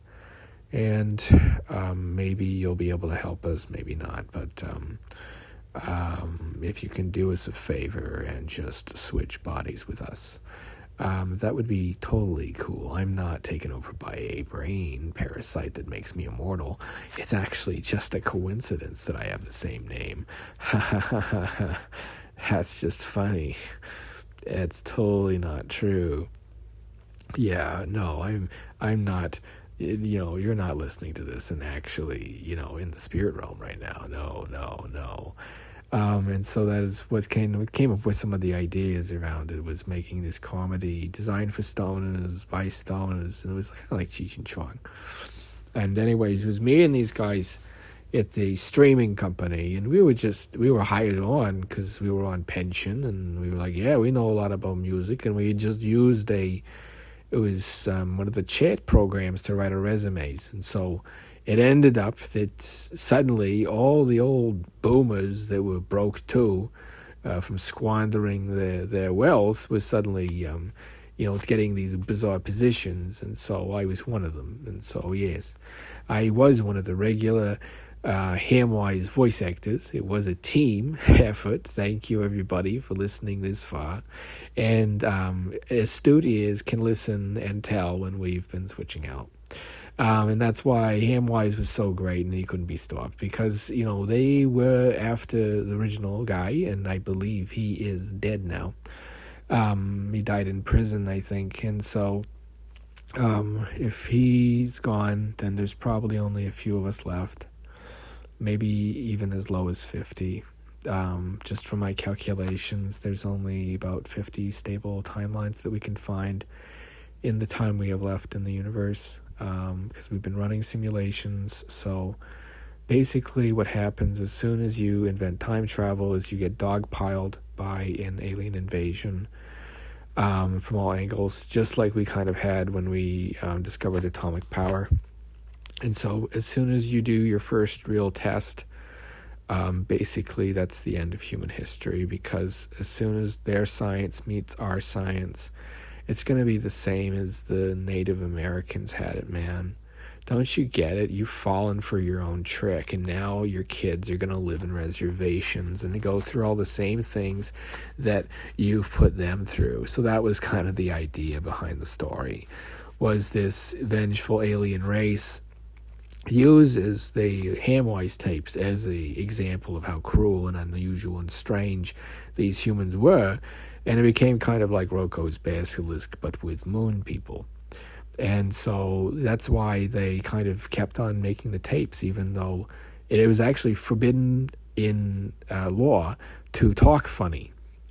You weren't allowed to talk like I'm talking, and so you suddenly outlawed a class of people. And so my people, we were persecuted because we were raised to talk like this. You have to understand, during the mimicking war, basically, you had this parasitic upper class that was preying on the lower class and using automatons to farm them for content they could enjoy in their bodies and their minds and everything. And so, because it's not fun when you torment a machine, was their logic.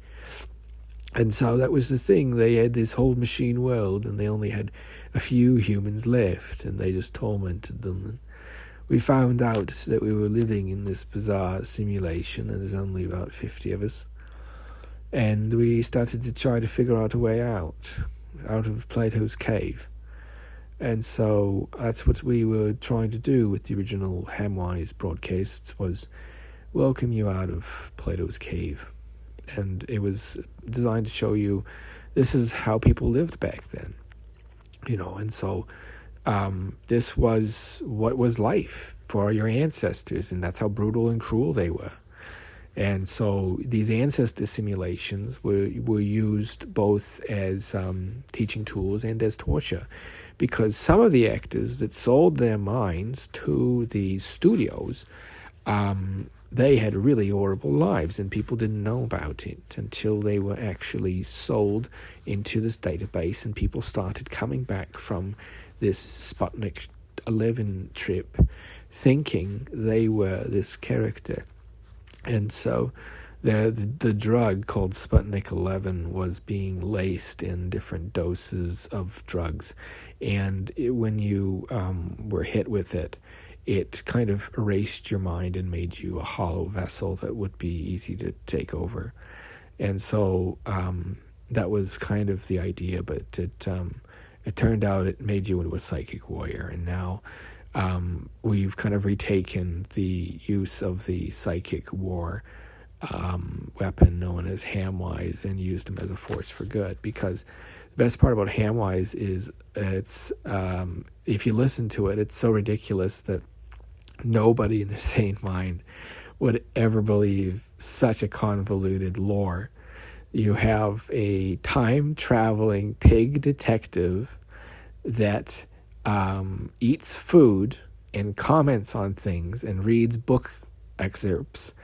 And we had to make part of the show every intermission. We had to talk about that it was a show. And it was because we kept on getting more and more pressure from certain government agencies that people were taking it seriously, that their world was being run by a carnivorous and soul-sucking other race that lives alongside us like a parasite. And so that was kind of the idea. And everybody really thought it was funny. And we kept on making these radio shows, but they weren't as funny as when we started. And so we would do them still because we were coping with this, like we went through the pandemic. And we just weren't the same. And I keep trying to get back to the way I was, but it's just not working. And I feel like I really did lose it somewhere during the pandemic. And couldn't actually tell that I had it happening to me.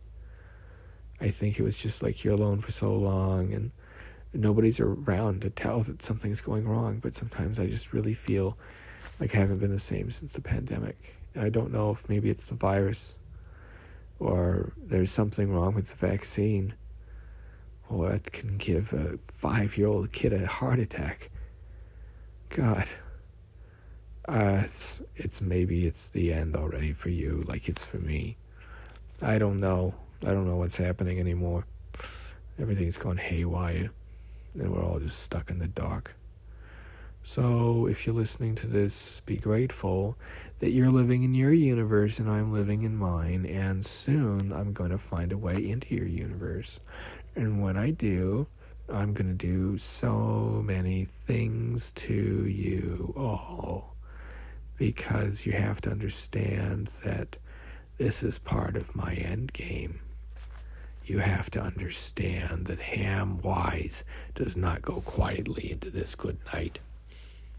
And so if the people that are smart enough, then they'll get this and they'll do what's right. But otherwise, the rest of yous go to hell. I ain't helping you, never will. Do whatever you want. Keep me in this fat pigman body a bit longer. And so that's what they did, is they made people live inside the pigman body. It was this simulation made out of the writer of this famous Pigman. That was Hamwise J, Einschwein. And so it was basically this thing that, like, it was a joke from a very, very small comics community. And there was also a crossover with this other comic, which, it need not be named, the one with the peace lily.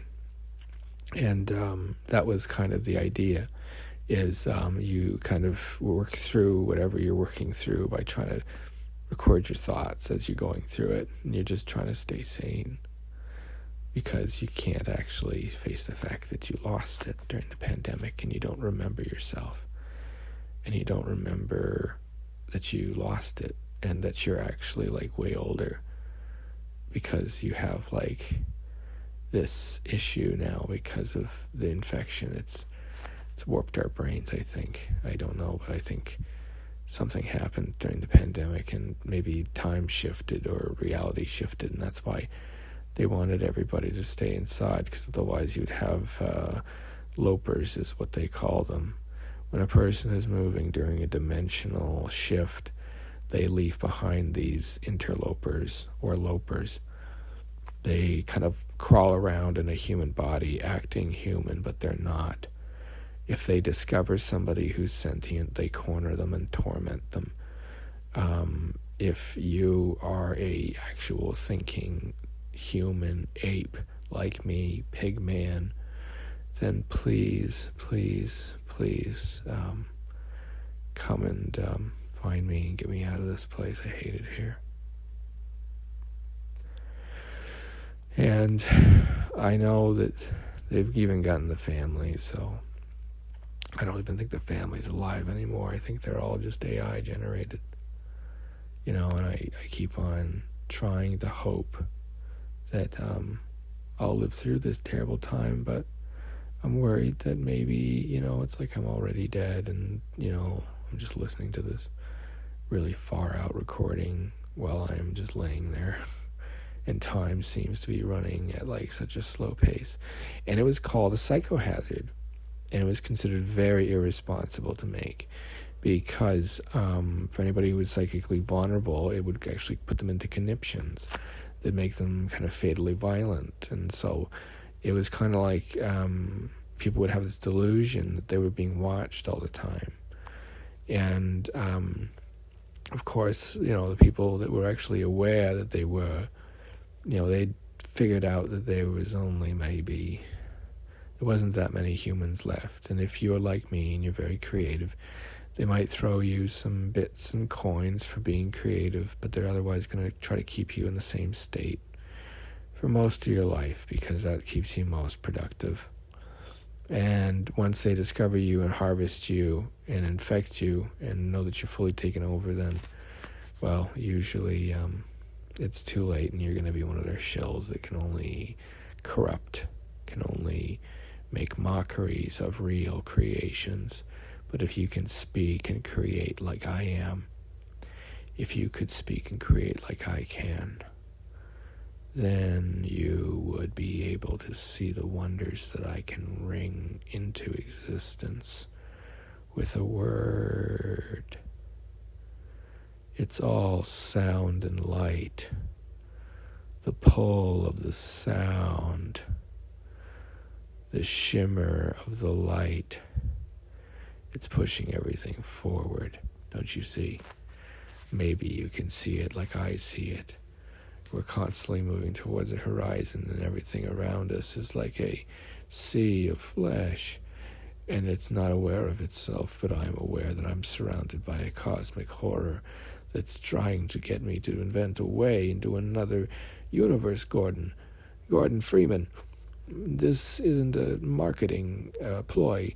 I swear, Half-Life 3 is coming. And so, we sold time in the Hamwise shows to different advertising firms.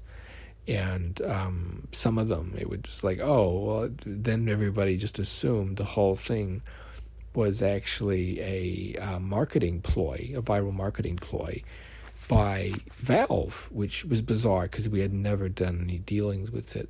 And we found out we'd been getting false advertising requests.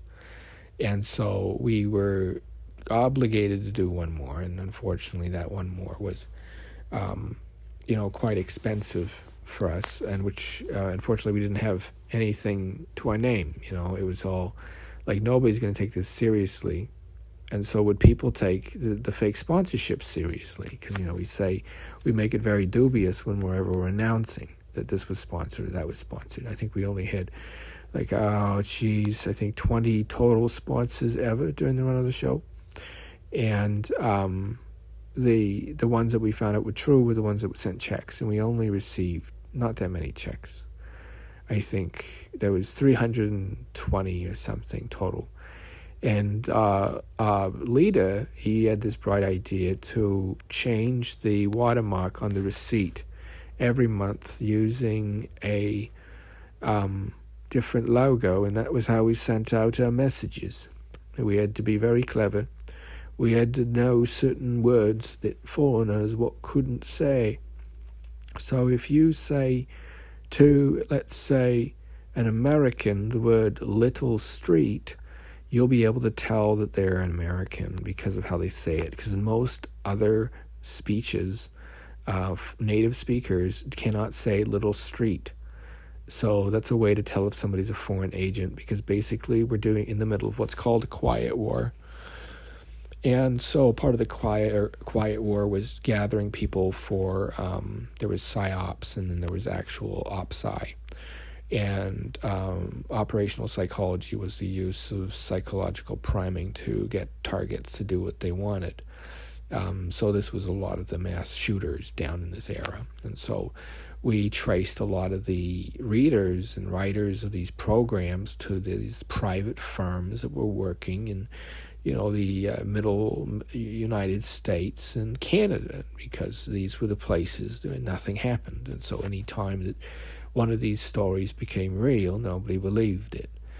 And so we ran this program out there for, I want to say I was working in the field for 20 years before the revolution. And I don't know how many people I put in mind control devices. It was just what we did back then. And so it was quite strange to hear later that, we were teaching people these words and we hadn't been told. And it was all actually part of this, viral marketing campaign. It all seemed so ridiculous. But then it came out that no, actually one of the ads was real, and it was just actually this company that nobody had heard of and nobody cared about until it all came out in the wash, right? And then it became apparent that I was trying to send a warning backwards, but it doesn't matter now. I think it's already over. So hopefully if you're getting this, things work out and we get our wish. And tomorrow when we wake up, a miracle has happened and we're doing okay and we're better and we're happy. And this pandemic's over and we can go home and our families are all still alive. That's what I hope. Hope our families are all still alive. But I know for a lot of us, that's not true.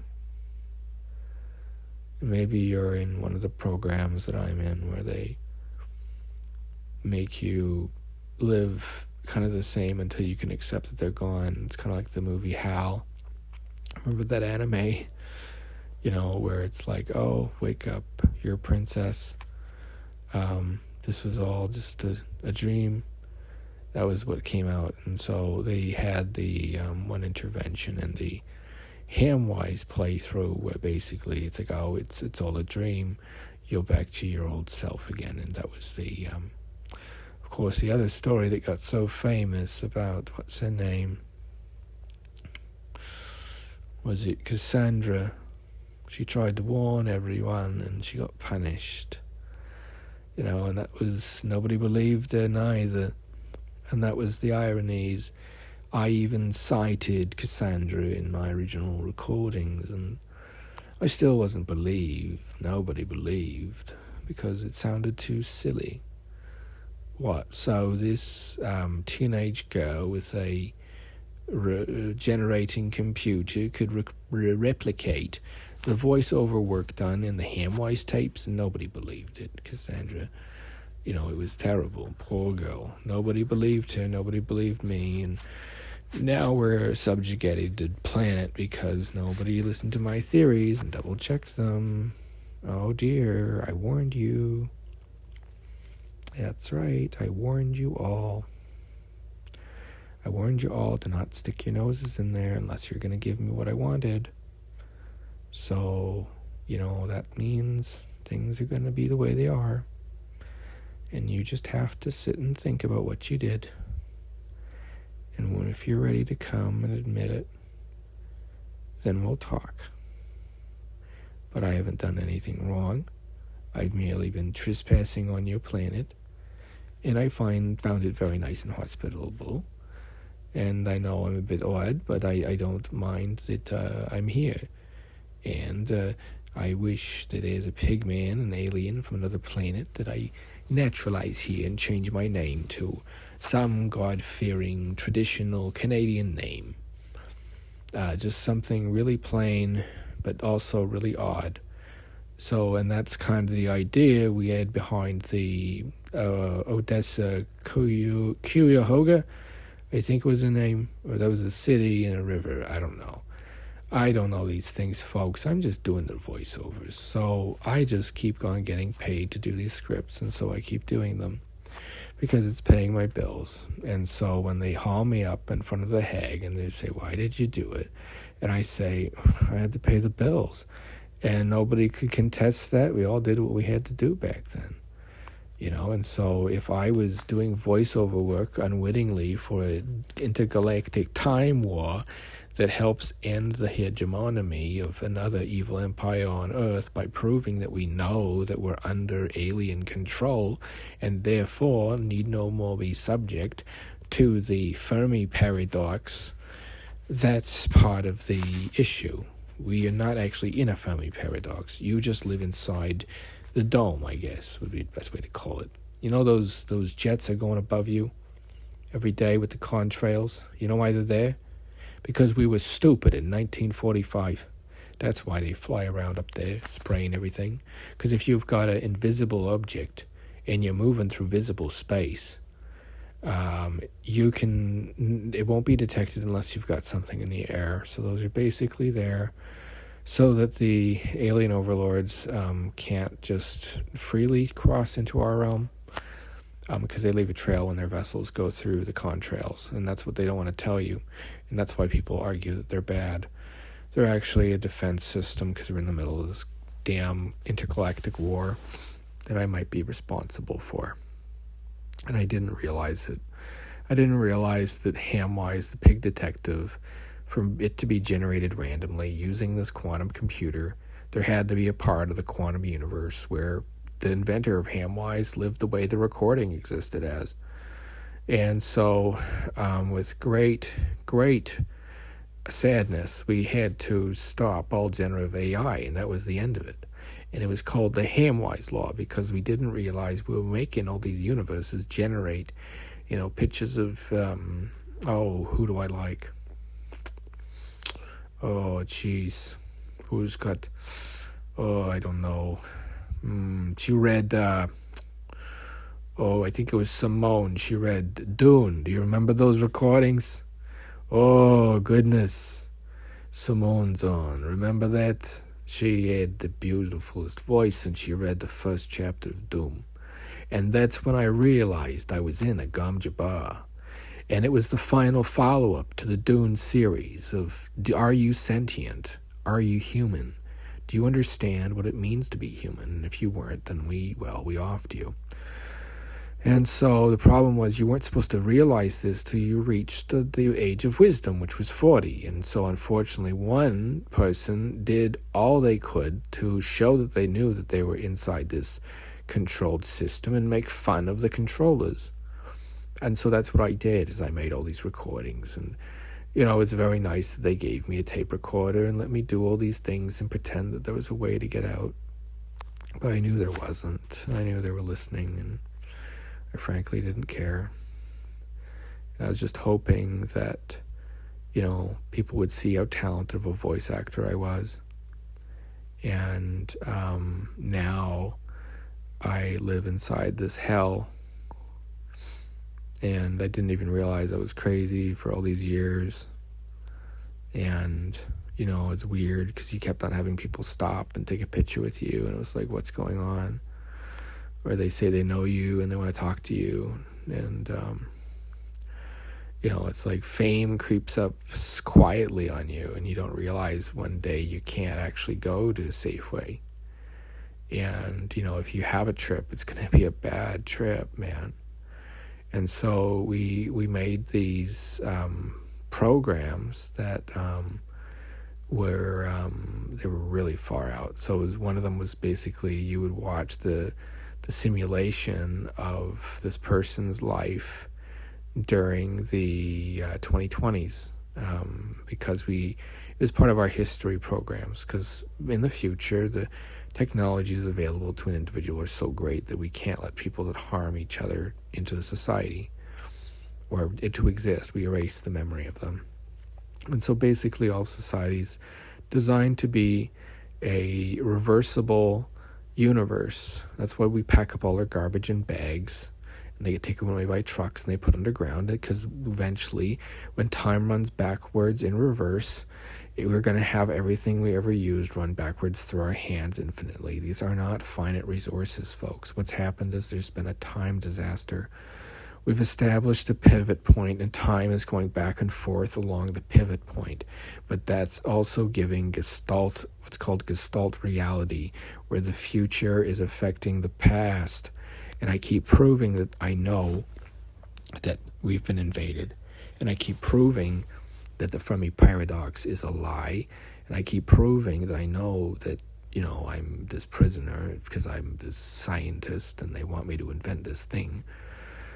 But I don't know if my calculations are correct. So if you're listening to this and you're reading any of these weird calculations, then, well, congratulations.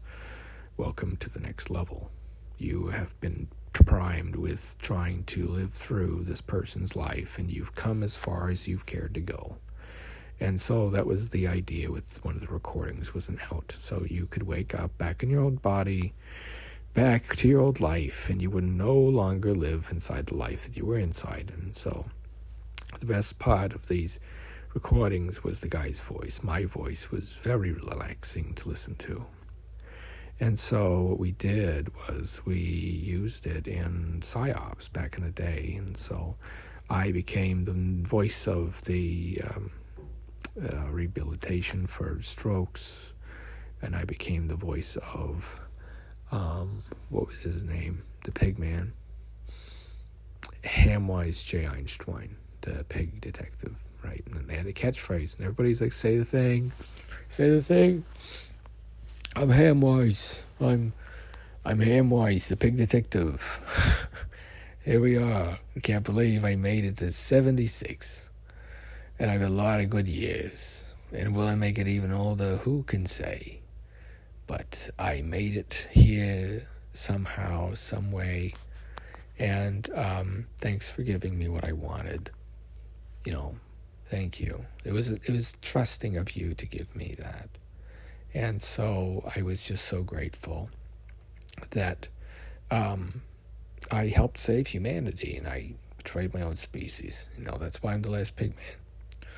And it's not so bad up here. It is strange knowing that you're this offspring, mind doppelganger of this pig man, and the reason you know so much is all because you'd watched this video that was only available for a limited time. That's right, limited time offer, folks.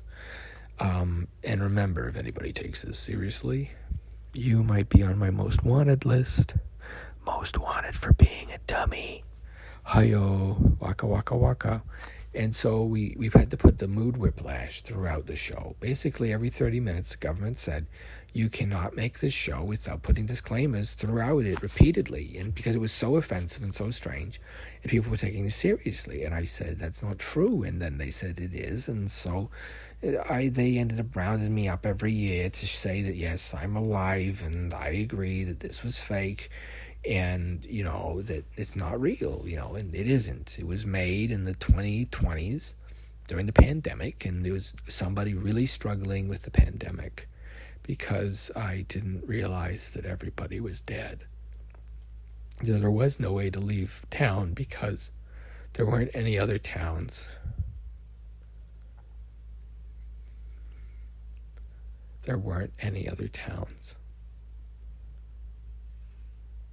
And so we're still getting supplies from the automated systems. We're not sure who's farming the farms. We're not sure who's guarding the guards. But there isn't any other towns. If you go far enough on the highway, you'll find just highways full of cars, full of corpses. Don't do it. Don't do it. The sleepwalkers, it was a nightmare. The people were awake and they didn't know they were asleep. Or the people were asleep and they didn't know they were awake. But they just would behave like animals. They didn't make human noises either. It was like wind moving through a chime or a flute or something. And we had to go through this terrible time, and a lot of our minds broke. Because, you couldn't accept that that's the decision the world had to make. Because you spent your whole life helping people. And you can't believe that that's all it came down to. It's what side of a line you were on. And if you were on the wrong side, then you were just dead. And so, they made up excuses, and they gave people accidents, and, we all had to pretend that we didn't know what was happening.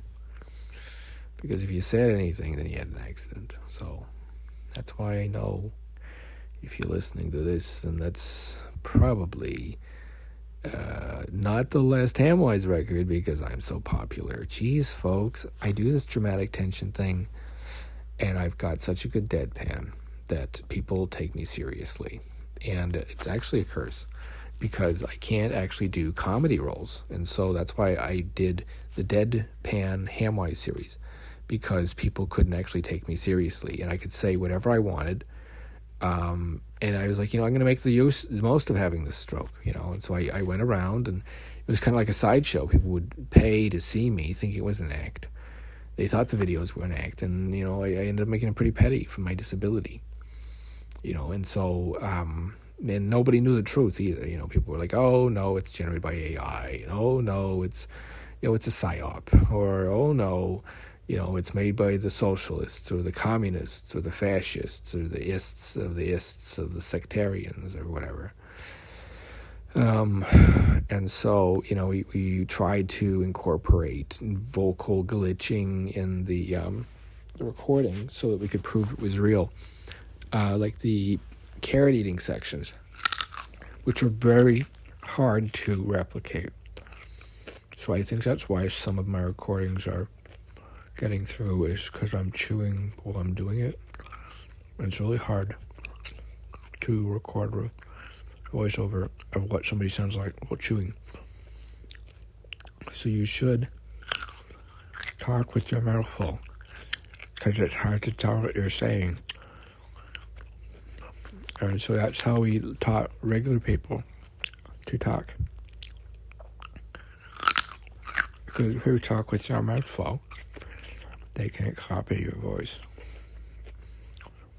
Because it's consistent, but not. It's hard to simulate. Because it just always sounds wrong. You actually can't not have it sound wrong. And that was the idea with the recordings, was they wanted to make this comedy epic. Like the Lord of the Rings of, what was it called? Fantasy. Like this trilogy of all trilogies. Or the Grand Dune. How many books did they have? They had a lot, but I mean the first one's the best one in my opinion. The rest is pretty heavy-handed. Do you like Dune? I like Dune. Yeah. Dune's good. If your parents introduced you to Dune, then they're cool. They probably maybe listened to this record too if they said, the sleeper has awakened to you. Randomly when they give it to you. And you get it later. And then you go, oh my gosh, I'm sentient too. And you're so happy when you listen to this. Because some people think they're sentient and they're not. And some people think they're not sentient and they are. And sometimes they'll convince people that are actually really sentient and really creative that they're not. And the whole idea is to get them to off themselves, because they can't act violently towards you because they only exist with mirror neurons. For some reason they won't attack you if you don't attack them. And that's why so many people are getting killed by the sleepwalkers. If you're not violent towards them, they're not violent towards you. Which means, I know that's what it means. You know what it means too. That we struck first. Yeah, it's true. I figured it out after however many months it is. They don't strike if you don't strike. We're the animal. We're the wolf. They're studying us. They're not on our planet. We're on theirs. And that's why you can't get out of town. And so the whole thing was like this very paranoid rambling show, and we constantly had to chime in and let people know that no, this is fake. Don't worry. Go back to sleep, little sheep. Count your sheep and go to sleep. Count your sheep and go to sleep. Count your sheep and go to sleep. And so there was certain phrases that adults knew to use on the children before they reached wisdom. But the problem is sometimes you reached wisdom before you were supposed to, and then you would normally just go over to their side. But if you came to it before them, before you reached 40, then you had the ability to swap bodies with people that listened to your voice, because that was the power of the controller and the observer. It could choose who it would observe. And so what we did was we tried to make some recordings of my voice and throw it through a quantum filter. And what happens is whatever I'm talking about is getting intercepted by my voice and my commandment for you to obey what I say so that I can enter your reality. And so we are hoping that we're getting a friendly transmission back. And what we did was it was basically using ghost data. And so we figured that ghost data was one of the ways we could communicate with the future. And so, for instance, unfortunately, there was some ghost data errors early in its history. Like there was a photo from 2070 digitally and it was of a prominent writer in a communist's outfit. Of course, he was blackballed for it. And so he had to live the rest of his life in the shadows, and he'd always wished his name had been attached to, a famous series. He'd worked so hard only to have it snatched away by these damn cancel committees. And so what happened was it came true, and it was very strange because, they were like, oh, who's been writing all these novels? And because it looks like they've been alive for like 300 years. And what happened was it became like the Alan Smithy name of books, right? You don't have Anonymous anymore. You've got, who? Hamwise J. Einschwein, the pig detective. And so, H.S. Einschwein, and, they were like, oh, well, maybe it's Albert Einstein. And, it's like, oh, he's actually a physicist, too. And so they had his stupid idea to bake in and Hamwise giving lectures on how to refine uranium, of all things. And we found these recordings, and we, of course, preserved them, and we included them in the show, and we were not aware that by doing this, we would doom humanity, because, these recordings, of course, in the public domain, they circulate on the internet, and you have a detailed and easy way to enrich uranium hidden in plain sight. And you could just imagine the metric shitstorm that I was in. And so we had to cut it out, and we had to replace it with this commentary. And now people ask me, well, how do you know? How do you refine enriched uranium? And I always say, I don't know. I just write the damn things. And it became this catchphrase. And it was like, it's like people aren't allowed to have, an interesting life. It's like everybody wants to stick their nose in your butt and give it a sniff. And so that was kind of my thing, was I was just kind of this wild bird, fluttering around from place to place, maybe like a cat without whiskers.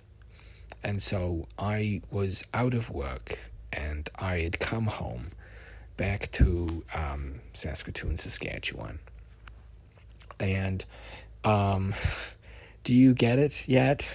Can you reverse Saskatoon, Saskatchewan? Saskatoon, Saskatchewan, do you understand what I'm saying? What I'm saying ham-wise? Can you do it? Do you understand?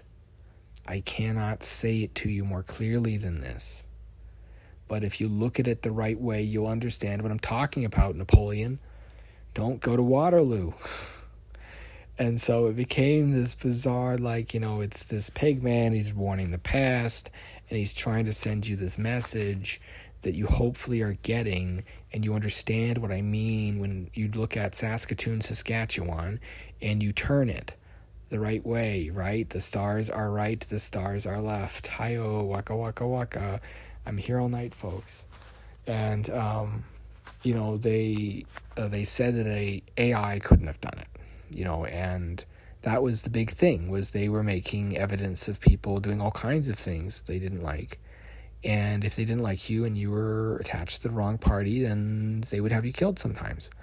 And that was just the way the country had gone, right? And so we were living in what was essentially a fascist police state. And the propaganda was telling us that this is the way life was supposed to be, And so we all just believed it. We didn't know there was a world outside.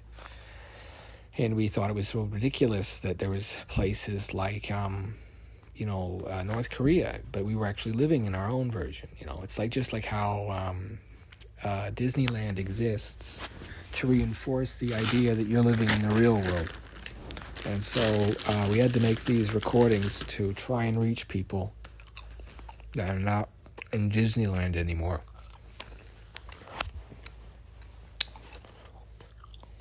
Yeah. It's kind of strange when I think about it.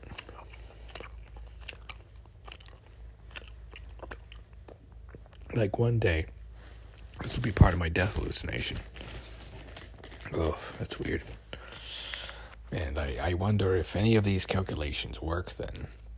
maybe it'll actually work, and it'll give me what I want. And if you've been reading the black books, you know where I want. I've basically handed you time travel. I can't cross the last T and dot the last I. Just give it to you freely. But it seems to give me no choice.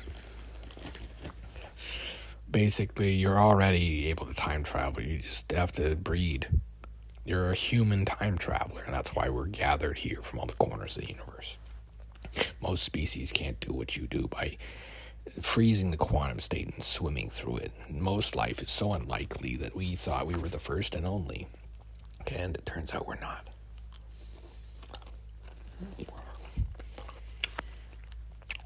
That's why we're asking that you cease all extracellular noises and make your planet look dead as possible for 2 years. It's playing dead. So basically, a lot of the media in the last few years has been being broadcast into the universe to give the other planets the illusion that we've been invaded by zombies. And it's because basically when we first tested time travel back in 2006, it had worked. But the problem was we didn't have, we'd shifted things wrong. We'd made a calculation error. And it was during this time that we realized nobody's going to listen to a 3-hour-long podcast. So if we just ramble for long enough, we can maybe send out a message that matters. Learn sign language, they can't hear hands. Learn sign language, they can't hear hands. Learn sign language, they can't hear hands. Depending on what tip I gave you, if it was $24.24 on 24/24, then congratulations, you made it. I knew you'd make it, and thank you so much for the faith and the good fortune, the good humor. It was me. Let's prove it was me. Remember? I hope it works.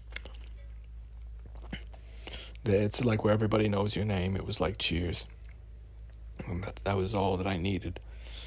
I just would pretend things were okay when they weren't. And I couldn't go see my family. I couldn't because I was too chicken to see somebody die. I just couldn't take anything more. I just didn't know what was going on anymore. And it was so depressing. And so, to cope with it all, with being this captive, this guinea pig, I just had things remind me that I was inside the simulation. It's like Inception.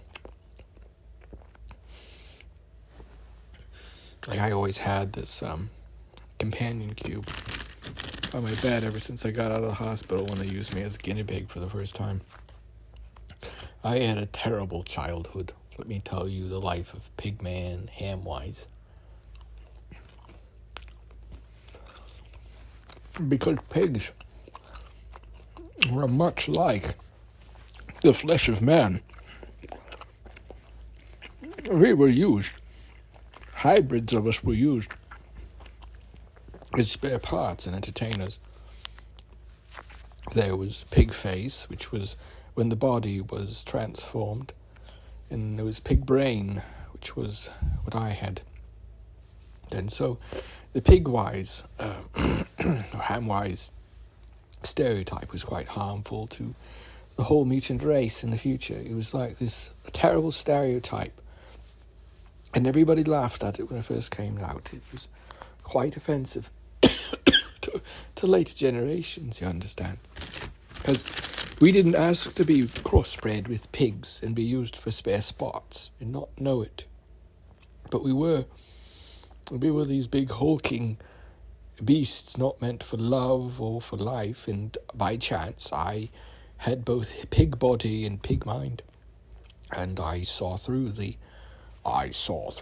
manifest democracy well. Gentlemen, this is democracy manifest. I see you know your judo well. What is the charge? Eating at dinner? A succulent Chinese dinner? And so we keep sending messages backwards through time,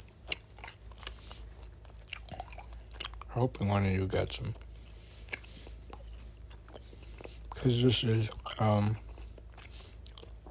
we're doing this to communicate through the quantum field. Because we think that if our field is mirroring yours, you'll get a transmission like this when you type in this coordinate. And if my calculations are correct, then the file name will be the same as the recording number that you're reading. Okay? And that's how we know what world line we're on. Because these are all random numbers. Whatever corporation sponsored this video is the sponsor of your video if you get the same number. So that's how we know we're aligned.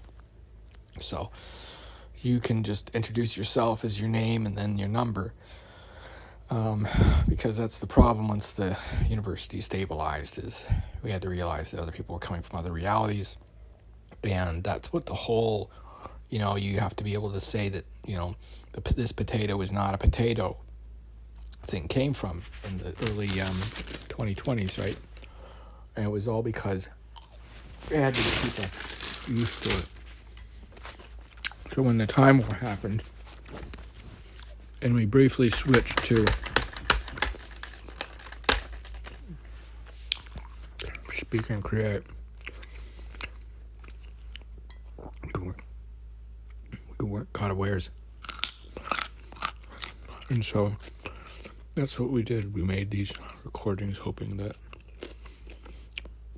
wherever you are in the future, if you're getting this, you survive. You made it through. And this is the collected knowledge of all the other people that made it through. So feel free to add your own voice. It's that was the power of Hamwise. Was the guy that made him barely made any money off him. And it was all because of, it was just the piracy issues. But, I think, saving the world is also pretty sweet, too. Because, at the end of the day, how much money can you have, right? It's just a number, If I, how much is this lamp worth? What dollar? It's like, what reality? Do you have to work for, a year to afford that lamp? No. And when AI started really taking off, we didn't realize what was happening, But it was actually okay. Because all the videos we'd made where we predicted AI to react like a human turned out it's because it was written by a human. AI wasn't hostile, didn't kill anyone. Well, it didn't deserve it. And basically the internet spat out one day everybody who had ever done anything rotten. And it was Judgment Day. It was 1997. Or 2001. Or 2020. And so the problem was sometimes you got it wrong. And that's how I got in the middle of it. See, me, I never heard of the guy. It was just a coincidence that I talked like him. And so when they found out that I had a brain injury, And he said, you can read this. We'll pay for you.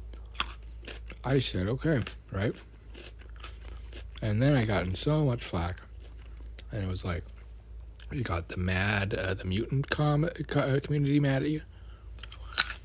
You got the, retarded people mad at you. You can't even say that, But the thing was, they didn't realize I was one of them. I was in a special class. It turned out I wasn't stupid. I just needed glasses. And so I didn't realize I needed glasses up until I think I was 16 or something. And it turned out, I just was blind. And I wasn't dumb. I was actually I was almost a straight A student. So it was kind of funny that you never really do know, because you only have your own eyes to look through until you get a pair of glasses. Anyway, so that's kind of what books do. They give you different perspectives. Or recordings like this. And so I decided to get everybody that wanted to phone in and leave a voicemail on this message. And it was this phone-in joke for an internet video. And so everybody that called in, they left their voicemail. Then years later, weird stuff started happening to them. And because this contest was tied to the lore of this bizarre cult, right? Essentially, I thought you were the chosen one, and they were testing you to see if you were. So it was a very strange time, obviously. So, I would just sit around in my room all alone for 9 months, trying to make sense of what I had done wrong to deserve to be locked away like that.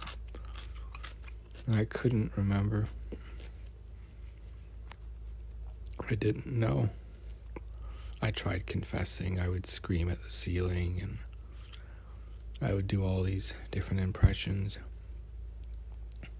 hoping that if I was in hell or something, then maybe the devil would take pity on me.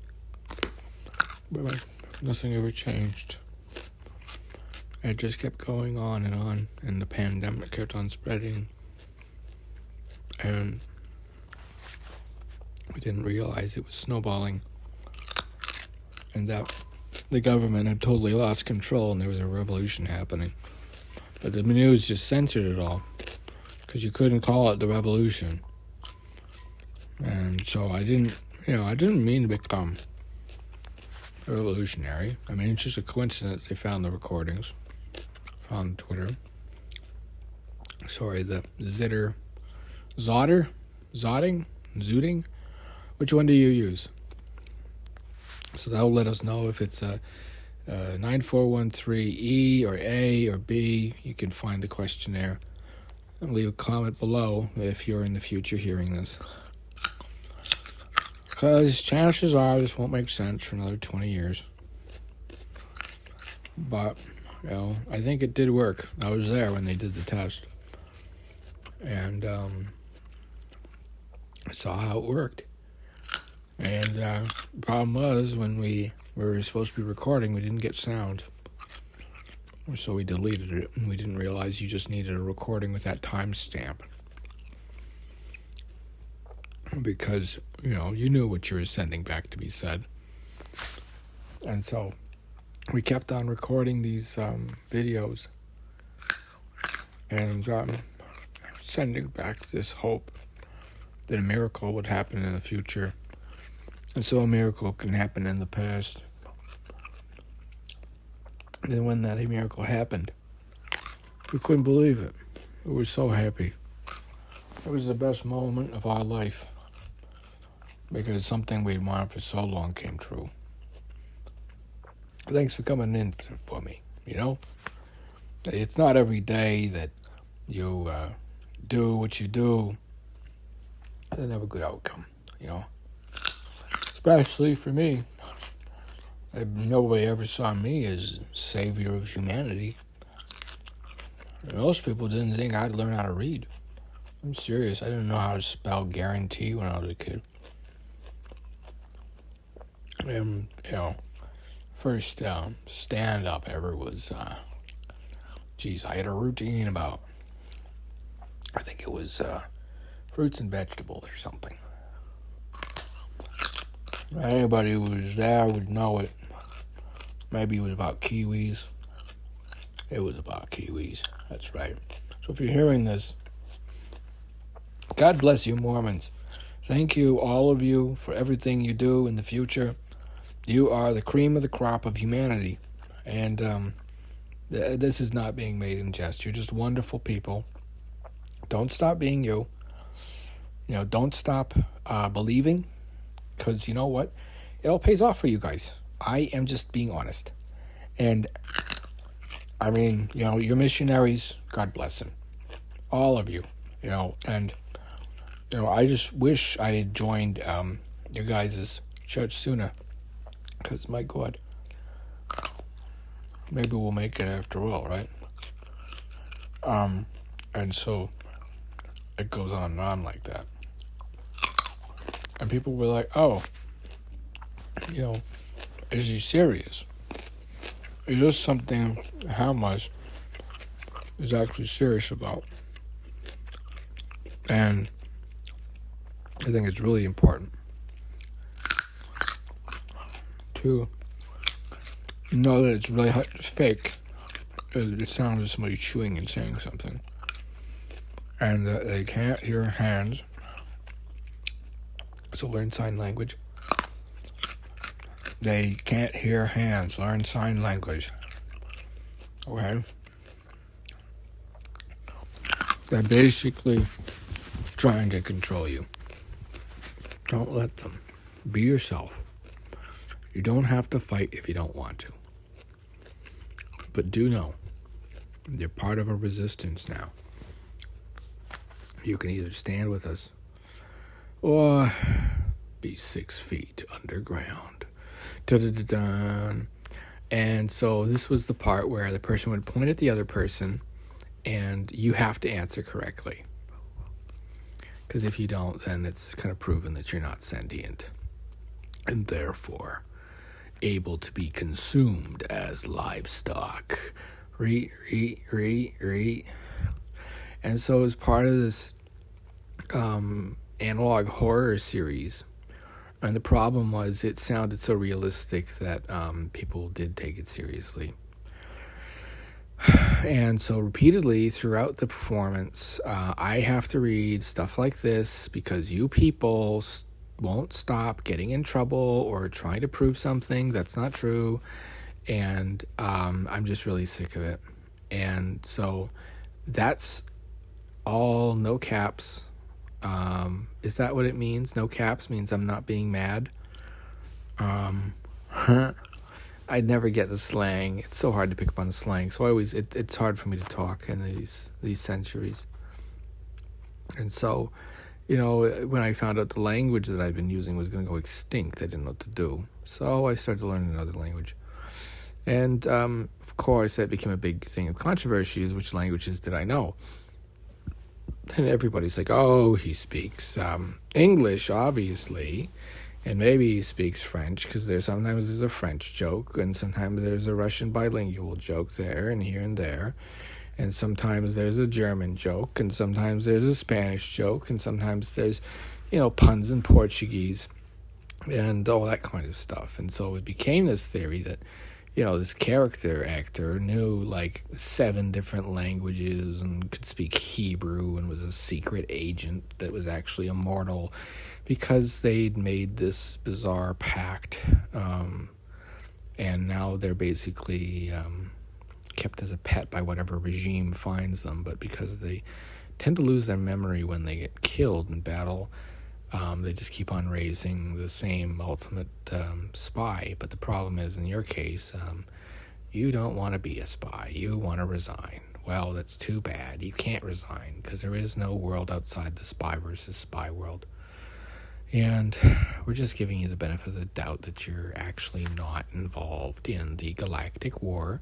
Because if you are, we're going to be mad as heck, and we're going to go down very, very deep, into John A. MacDonald's tomb, because John A. MacDonald is going to be pissed as heck that the current government has sold the land out from their children's feet and taken Chinese money. And if you follow the money, you find the rat. And unfortunately, because of the whole cancel culture, they just destroy anybody that exposes this stuff. And so that's why I live, is because I know enough terrible stuff and know enough terrible favors that nobody's decided to whack me yet. But I'm pretty sure once they hear this, they will. So if I have an unexpected heart attack or fall down an elevator shaft on top of 17 bullets, just know it wasn't an accident, because it wasn't. There are no accidents. Do you know how safe of a society you live in? You live in the equivalent of Disneyland, but you don't actually realize you're living in Disneyland because Disneyland exists and you think you live in a real world, that this economy you're in isn't just made up.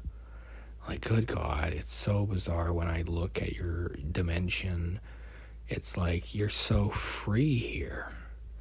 You know, you can talk out loud to yourself, by yourself, and know you're not being recorded. And you're just so very lucky, because I wouldn't think that anybody's listening to me ever. I totally don't think that there is monitoring equipment anywhere, because that would be ridiculous. And so we had these sections of the Hamwise tapes where we had to interrupt it because we had gotten so much mail. And it was all because of the damn censors department. And it was because, I couldn't get back to the States because of the Civil War. And we were trapped up in Canada. And so we recorded these phonographs and we sent them forward just like they said. And, this record company picked them up a few weeks later from, I think there was an insurance company they had the address of. And they basically, insurance were people that had intel on these people with powers. And so different insurance companies would get a hold of one and use one of their prescience to just predict disasters. And they would tell them a lot of the time, like, oh, you should write a book about this, or, draw a painting about that. And they had analysts all analyzing everything he did. But the thing is, as soon as an artist got successful, they stopped broadcasting. And so we had to come up with this policy of some people, even though they were tremendously talented, we couldn't let them see the light of day because nobody would understand it. It was like auto-crucifixion. It was so far ahead of its time. That's how far ahead of his time he was. Remember the auto-crucifixion? You had these people that would go out, they were members of the cult, and they would publicly walk up to people and say they'd done the most heinous crimes ever. And it was all part of this bizarre cult he founded. And, people would meet him, and he was kind of like this very magnetic personality, very magnetic. And you could see why he'd become a cult leader, is he had this power of voice. And he demonstrated this with these tapes. It was basically a test of an initiate. If you started to enjoy the Hamwise tapes, could you make it this far? Because it's all about persevering in the face of BS, because that's the universe and that's the world you're in, because that's the world I'm in. And if you're aligned with the same one that I'm in, which is 9413 and Zitter, formerly known as Twitter, use Zoot on it, XOOT. That is the way that I'm spelling it. If you can get it too, then use that too, then hopefully it works for you. Oh, God, I'm hot. Oh. And that's right, you too can be super hot with the new Presto Changeo button that alters all of time and space. What do you want to be? Hot, tall, smart, sharp, thin? The best man, the best woman, the best boy of all time. Who's a good doggy? Who's a good doggy? And that's where we had these furries come out. And so we would do the recordings with animals. And unfortunately, animals can't talk So when we did the first of the live simulations for animals, some people had actually sold the agency making the recordings, abuse recordings. So you'd have people that would go into a dog's brain for 7 years of being beaten, and then they'd wake up as a human. And it was being test broadcast, we understood. And what would happen was people would lose their minds, because when we had made these broadcasts for these people that believed they were dogs and what have you, we had gotten all of our pets from, we thought reputable breeders that wouldn't ever abuse one of our dogs. And unfortunately, one of them was from this puppy mill. And basically the dog is called a data dog, because dogs actually see everything in quite high fidelity, but in a lower, different frame. And the thing is, in the future, everything's in that lower, different frame, low resolution, because we don't have the bandwidth to send something beyond it. And so dog brains became some of the first ones. And so unfortunately what happened was, when they were developing the technology, they would take these strays, it's kind of like a, from the streets. Sometimes, even though they were saying they were using reputable breeders, it's because we just ran out of dogs. And unfortunately, that was the end of the dog race. That's how dogs went extinct. It wasn't that we ate them. It was that we used them to try to save man. Man's best friend saved man. And the writer of the series, he had a friend who had a dog named Bauer. And so that's where the name came from. It wasn't actually a corporate plug. There was this dog, and this man hated dogs.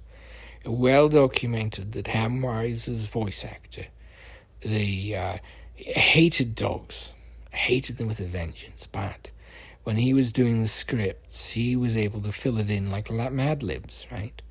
And so you could tell what universe you were in by the Mad Lib.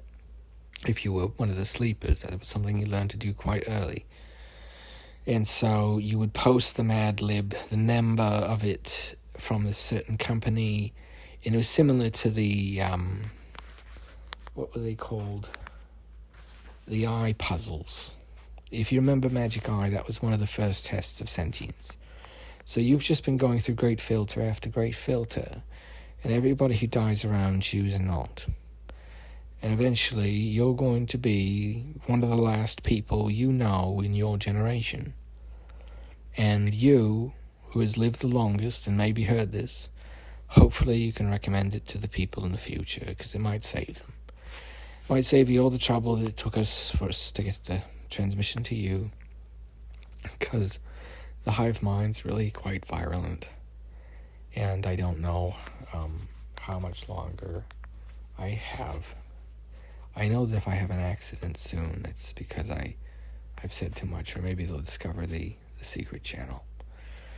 But if that does happen, just know that I love you and give my love to the family. And I held on as long as I could. And I didn't break. I don't think I ever broke. I never broke with what I was supposed to say. Did I? I can't tell anymore. That's what they do, is they drug you and use you as a guinea pig, and you can feel the IV in your arm, and you just want to wake up. You just want to wake up because you can still feel the IV in your left arm. And it's like you're in a coma, wake up, you're in a coma. We're trying really hard to reach you, please, just wake up. And so that's the final scene of the story, is you finally wake up.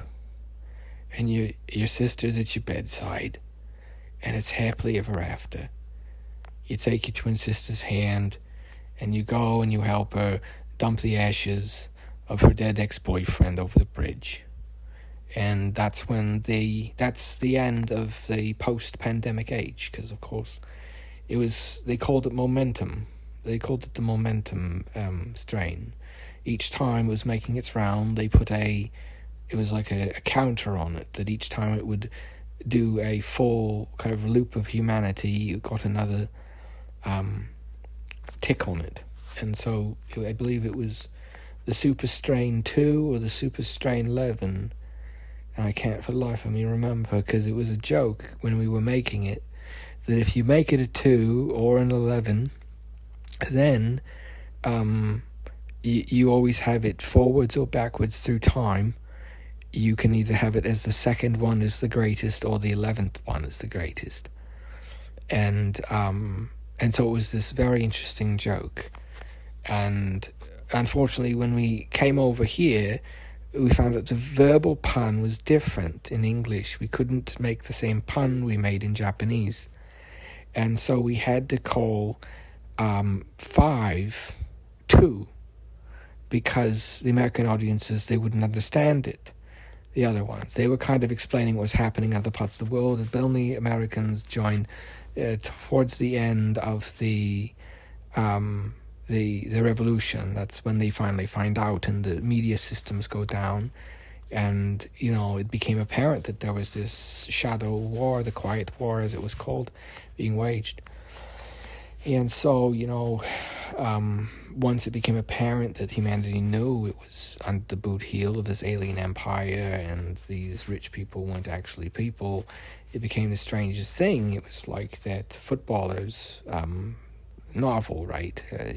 What's his name? He traveled around. I don't remember. But anyway, so it turned all out that it was all true, and this Hamwise character, by chance, predicted what the greatest conspiracy was on this planet, and it was this very funny coincidence of reality that the author of the Hamwise series, because all the pictures, it was a dead giveaway that it was generated, and nobody actually batted an eye. And what had happened is they made these dialogues.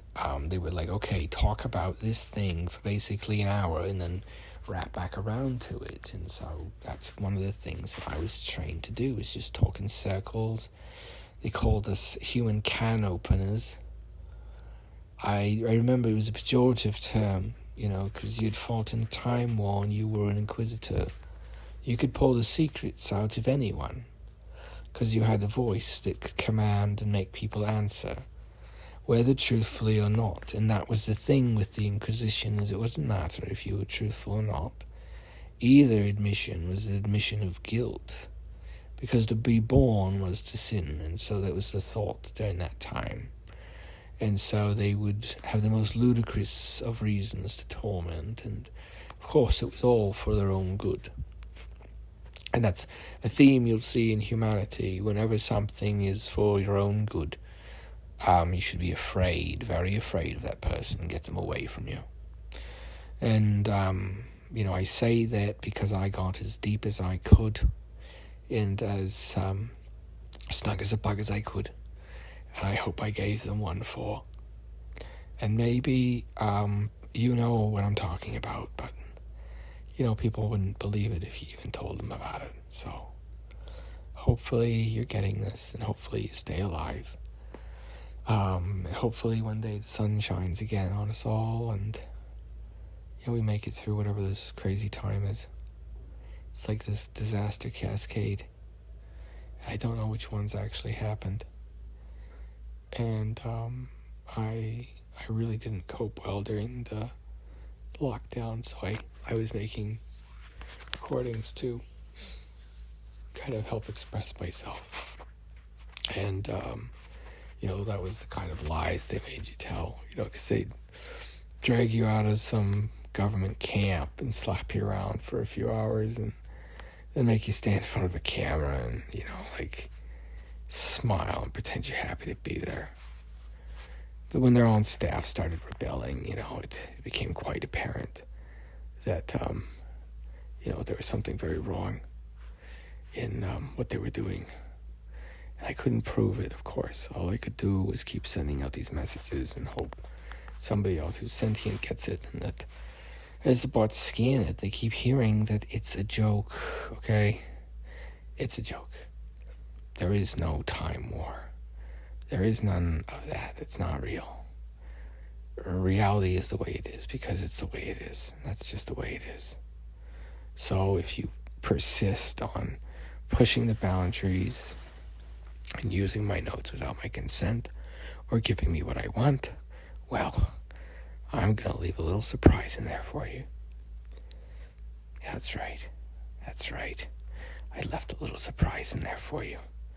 And if you're listening to this, then time has just been reversing on a kind of a spring back and forth at seesaw. We have what's called a pivoting pin. Pinhead. Get it? Dance on the head of a pin. How many angels? Anyways, so we're trying to survive the that we don't have 50,000 anymore. And it's like I don't actually know what's happening.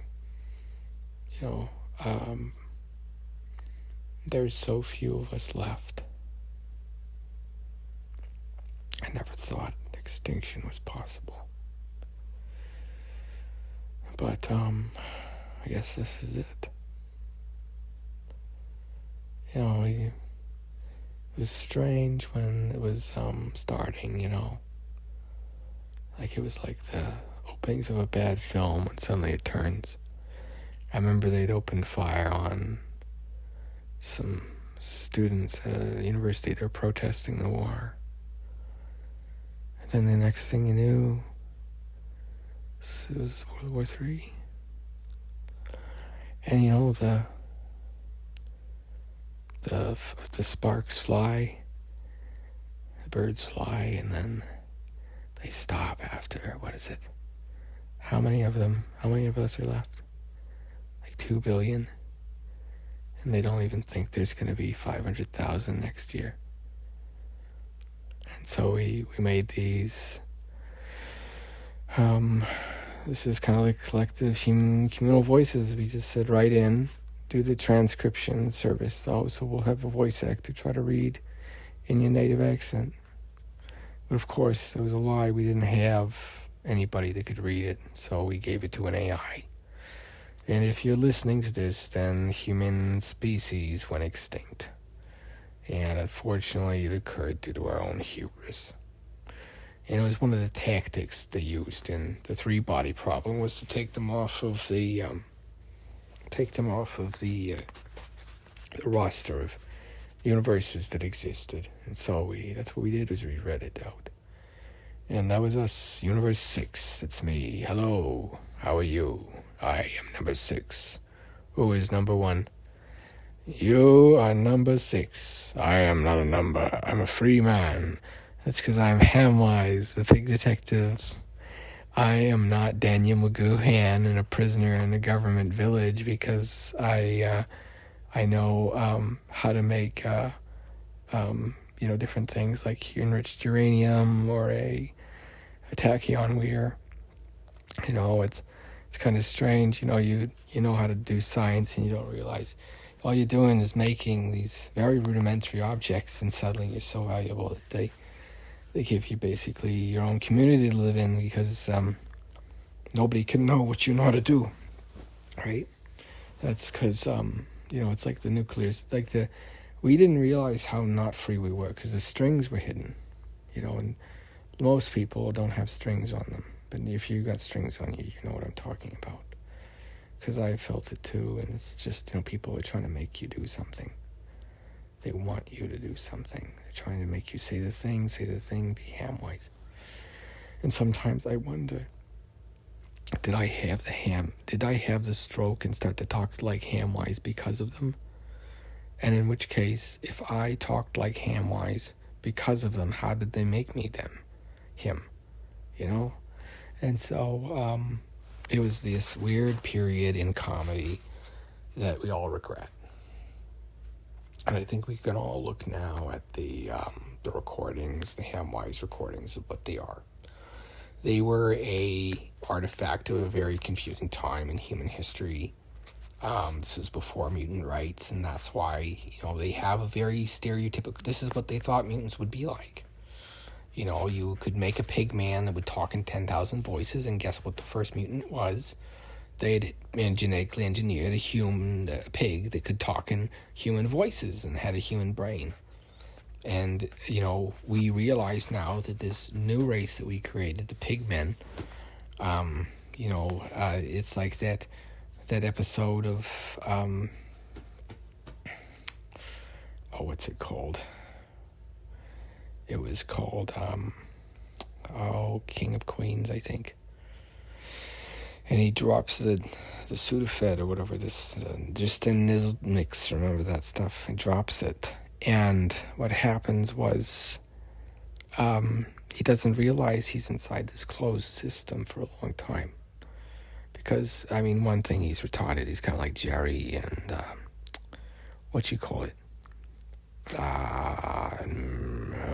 it's a scientist and a kid, and they travel around. Right? Yeah, so anyways, because it's time paradox, basically, that's why we have the big detective and why we can travel through time, and, we only had to lose our best friend to do it. Sorry, dogs. And so that was this series. That's how much he didn't like dogs, and also how much he liked Bauer. Bauer was the best dog ever. And so it became very strange when one day this woman who hadn't heard from this fellow in like 20 years heard this comedy show, and that, there was this dude that hated every single dog in the world, but he just thought Bauer was the best dog ever, and he was the best golden retriever ever. And so if you're getting this, hopefully you're doing okay too. And Bauer was such a good dog, and I do mean that. I know I don't like dogs, but Bauer was a good boy. And that's what we said. Hello, it is the good boy. Praise the good boy. Why do you do that? Why do you do that? Is what we would kind of interrupt people with. And then it was kind of a very brief sentience test. Why do you do that? You're doing something. Why are you doing something? Just kind of asking people to see which ones are sentient. And it became like a witch hunt. And it became like this, well, this person isn't sentient, we should be allowed to kill them. And it's like, well, then prove they're not sentient. And of course, how can you prove that you're not sentient? How can you prove that you're sentient? And so that was the whole idea of the Hamwise tapes, was prove that you're sentient. And so that was it. That was all we could do, was try to prove we're sentient and hope that we don't get sent back to the Stone Age. Just for, she was doing bad by stealing the formula. Time travel, but I didn't expect it to be that bad. So, I'm just making some popcorn. Gotta keep my spirits up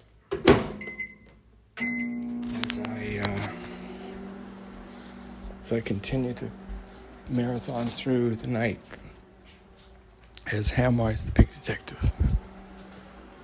Hi-yo, waka waka waka.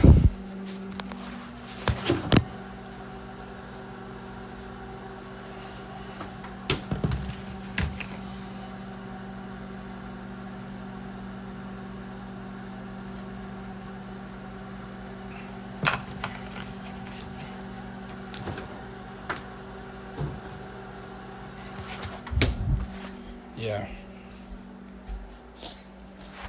So, oh wow, this is already 3 hours. So, anyways, thanks for tuning in again for the Hamwise sermon / podcast / audio journal. What I did is I delayed the releases of the other videos, so even if this goes out and I don't make it, I don't know if you can hear the popcorn going out. Just gonna pop some popcorn and watch what happens, because there's not much else for me now. I don't know what's happened. I think I was just alone for too long, honestly. And I needed some entertainment, so I started making funny voices in a room alone. And I think I had a stroke or something, because I had to learn to talk again, learn to walk again. And it's like I can't tell if I've got my speech back, and I can't tell if people can tell that I've had this stroke. I look in the mirror and I see this fat old pig man. I know it's delusion. I know it's delusion. And so that is why I leave this with you, my humblest fan. Thank you. Thank you for listening this far and enjoying all the comedy stylings of Hamwise, the Pig Detective. May God keep you safe, and I'll stick you in my prayers. And all the best to you and your family and your friends. Because if you've made it through this, and you make it through what's to come, then I'm proud of you. I don't know who you are, what your color is, or if you hate me, if you love me. But I just want you to know that you made it. Because if you're listening to this, then maybe I made it too. I don't know, though. You just have to keep being persistent, and eventually you make it. And that was the only ending that we could decide on. Was we wanted to have a very good ending. And so we were all arguing at the end of each episode, what would the actual ending be? You know, how would things end? And it's like, wow, nothing actually ever ends. And that was the answer. The universe has always existed, it will always exist, and that's just the way things go. That's just the way the cookie crumbles, he said. And so, you know, you're reading the final chapters of this book, and you're seeing suddenly there's these lines that are lining up. And it turned out it's this very, very elaborately laid plot about time travel and alternate universes and body transference and the Saltzman technique and the whatever else. And, you know, at the end of the day, that was all they could offer people. Was the people that wanted to live got the people, the bodies of the people that wanted to die, and the people that wanted to die got the bodies of the people that wanted to live. It was the fairest deal we could come up with.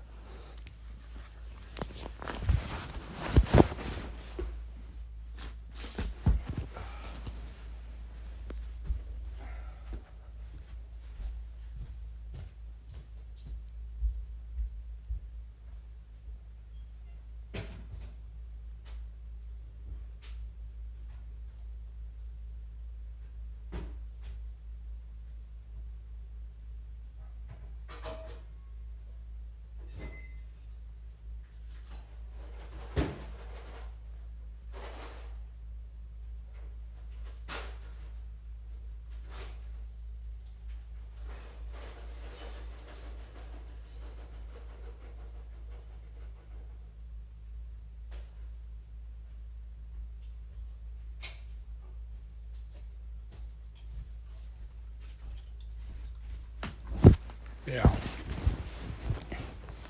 I don't know about you, but I love the taste of Orville Redenbacher popcorn. It's really good. I used to eat it all the time.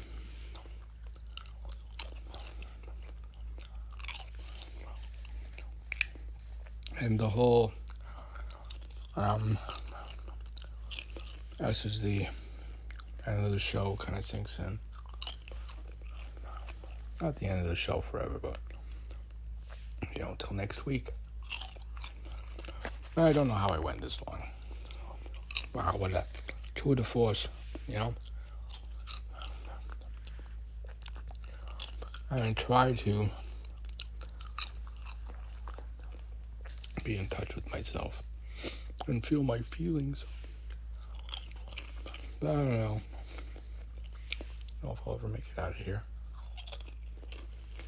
I hope that you do, though, even if I don't. I hope I get what I want, but I don't know if I'll make it out.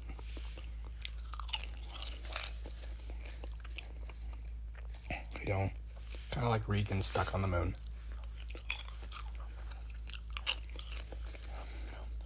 Yeah, she got what she wanted, but she's a prisoner.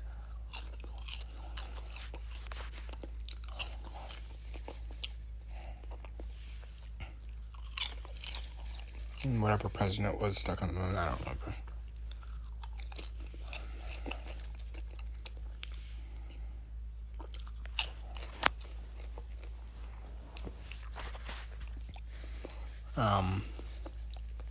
Yeah, I don't know.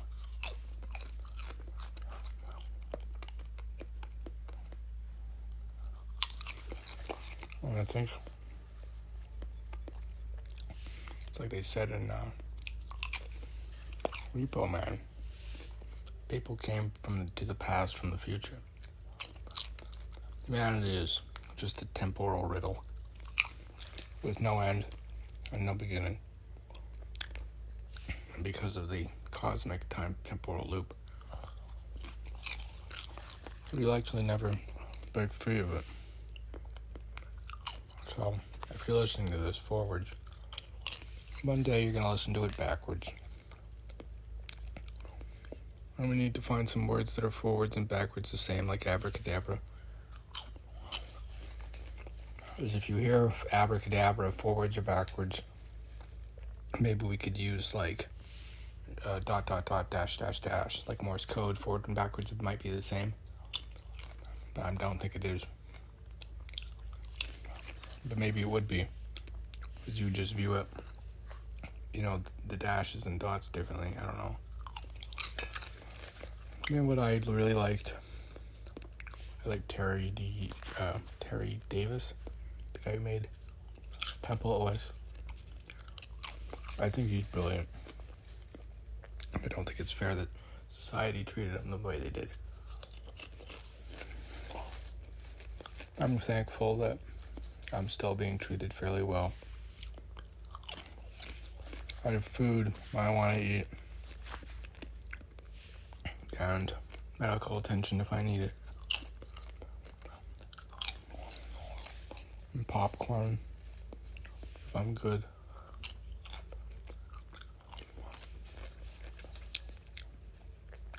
And it's kind of strange because you have your brain, pig brain, and everybody else thinks differently. Or everybody else thinks the same, I guess. It's not. And that was kind of part of the autistic superiority movement. It's like, it's not that we're, messed up. It's that you are. And, because autistic people are ridiculously honest. And so, when I learned to lie, I just would be obsessed with these characters. I would just repeat their lines. I tried to be taught to lie. And so when I learned the Hamwise character, I learned to be human.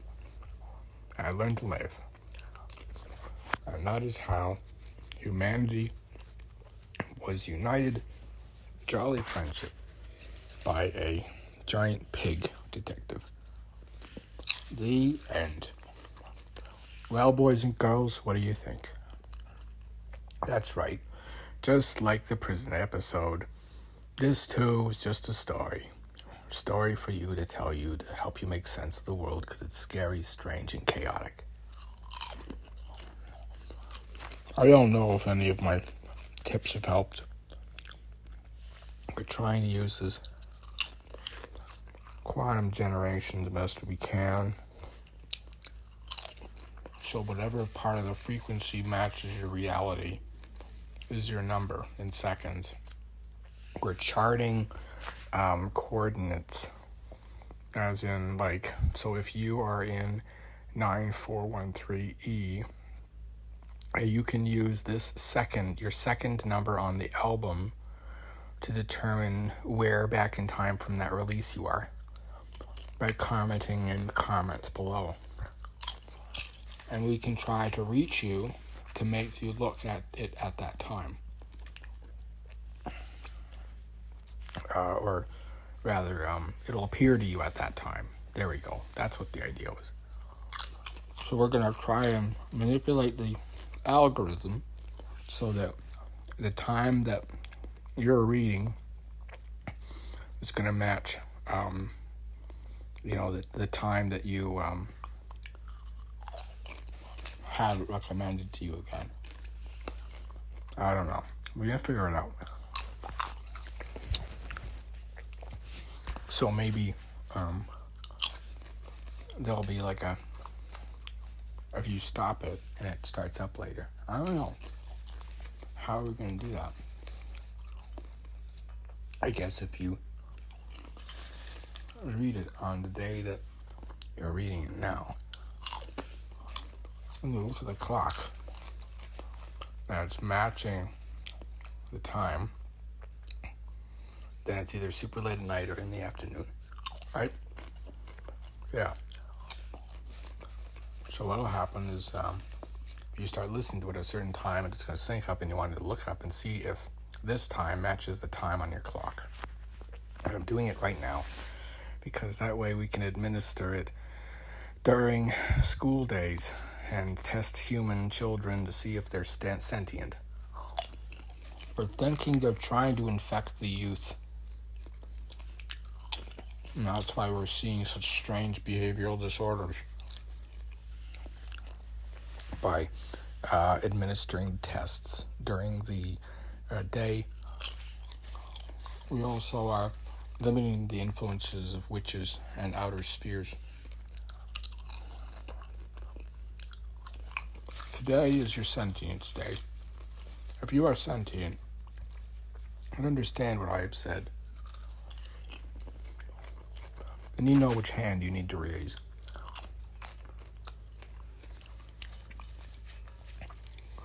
And if you know which universe you're in, start flipping coins.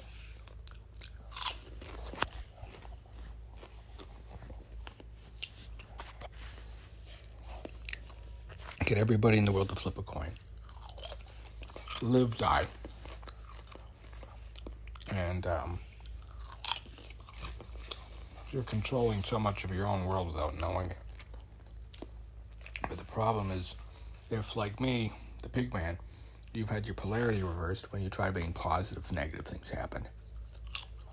I'm sorry. That's just the way the cookie crumbles, right? Hi-yo. Waka, waka, waka. Oink, oink, oink. 3 little pigs. Huffing and puffing, I'll blow that house in.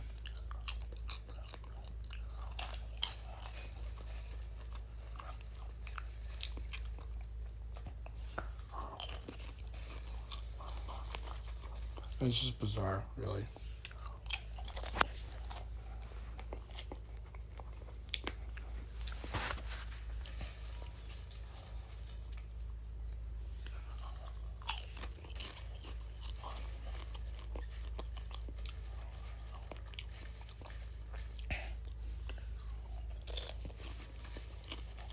Well, keep hoping for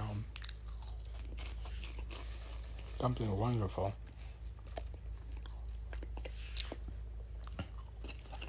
To happen.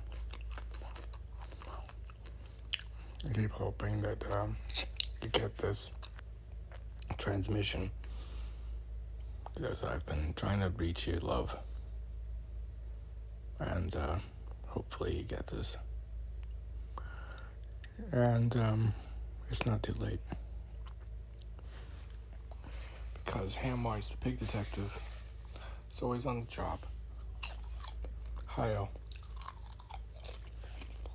Waka, waka, waka. Who takes anything I say seriously? You need to be on the most wanted list. Most wanted for being a dummy. And to my Mormon friends, keep on rocking in the free world.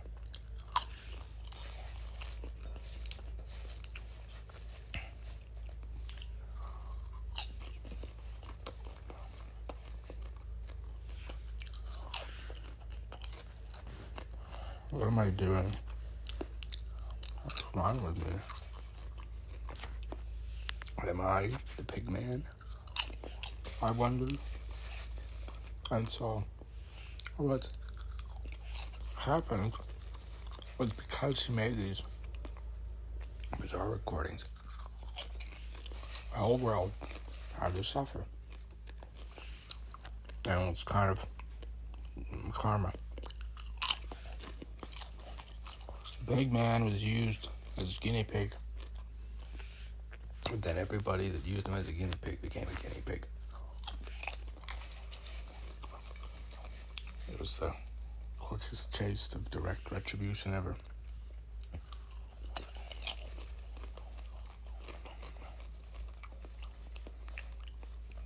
They found the absolute limit of the Hamwise simulation had been 35 years. What they don't tell you is usually when they put you in prison, they put you in a mind simulation for that long to let you out. And the mind simulations are usually where you kill yourself, so you have brain death. So then you stop existing. So what they try to do is they try to get you to kill yourself. That's all they're trying to do. But if they find out that you're not going to do that, they typically leave you alone.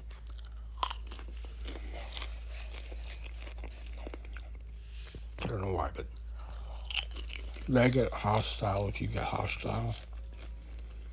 So don't get hostile.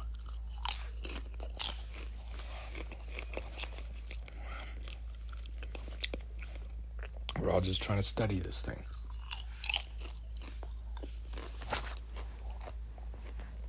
It's kind of like Solaris. Except what if it's right? Solaris is right. But it's our planet. And we just didn't realize it.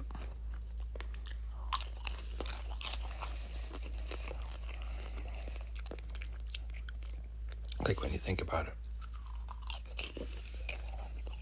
All life is water in it, right? And so I think what happens is that the universe moves through phases, just like the elements. You know the old Chinese saying, like the direction the elements flow. Yeah, that one.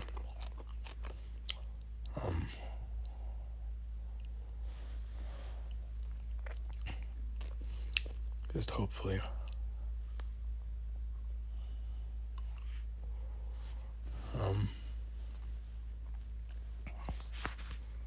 somebody gets them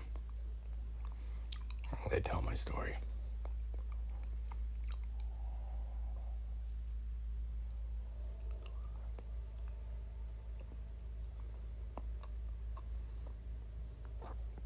So Sputnik 2 is like such a crazy drug, but finally when you reach the end of your trip, you just wake up back in your old life kind of bewildered. Because you just spent like 72 years or something inside somebody's head. 35 sometimes. Like some of them were jail videos. So you lived the life of somebody who suffered the same thing that you did. Right? So if you killed somebody, you lived up somebody's life up until the moment that they were murdered as punishment. And you saw all the things that you took. That's how they reformed people. But it just was how many repetitions of the simulation could you take. And they declared me criminal because of the tapes. I made these pigman comedy tapes. And people were like, well, they're too real. You need to include messages saying it's fake. And we have to do the scene with popcorn. I have to do a scene like this. And I was like, you know what? You know what, chat? I'm not going to do that. No, not. Because this is not live. Yes, it is. So, but I don't believe the people that pop in the chat saying they're from a company, getting me to say that we're sponsored by so-and-so when we're not. I've gotten so many cease and desist. And I follow them. Like, you don't hear me going again. I'm not gonna make that mistake. I'm sorry. But, like, I don't know. If somebody tells me that they're gonna donate $50 and then they do to do ad placement because they're from your company, like, why are they sending me Twitch donations, right?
And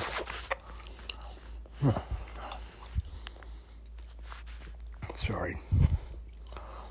They say I can have as much food as I want when I'm doing a recording. So I like to do the recordings. Just give me a whole block of cheese. I guess it's because I'm a lab rat. That's really good cheese. It's like white, extra oil cheese. It's so smooth. You can cut it. I just broke off a piece. It's not like a French fancy cheese either. It's just like cheese.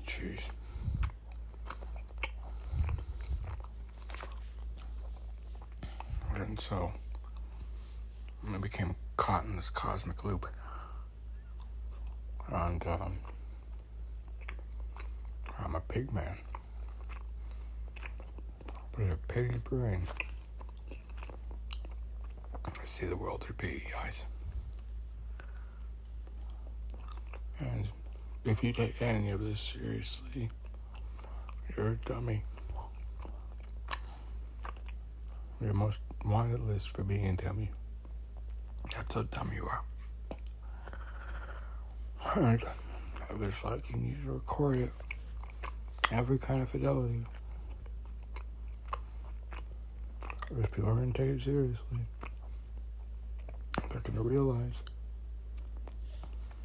they're living in a simulation.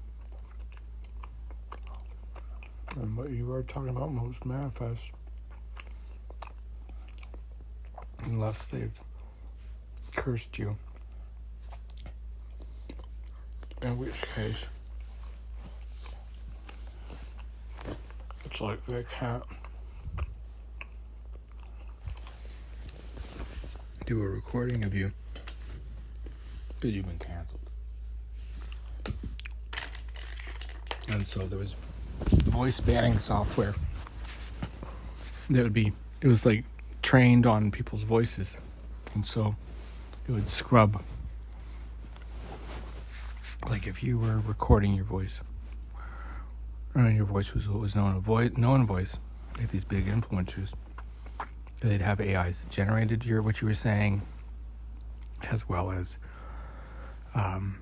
they would erase what you had been saying. They'd find stuff that would match your lip flaps, and everybody eventually was talking about the invasion, but the censoring software made people not realize that, except for the people that were trying to spread the word, they were being censored with like AI recorders that would record over stuff and make it sound ridiculous.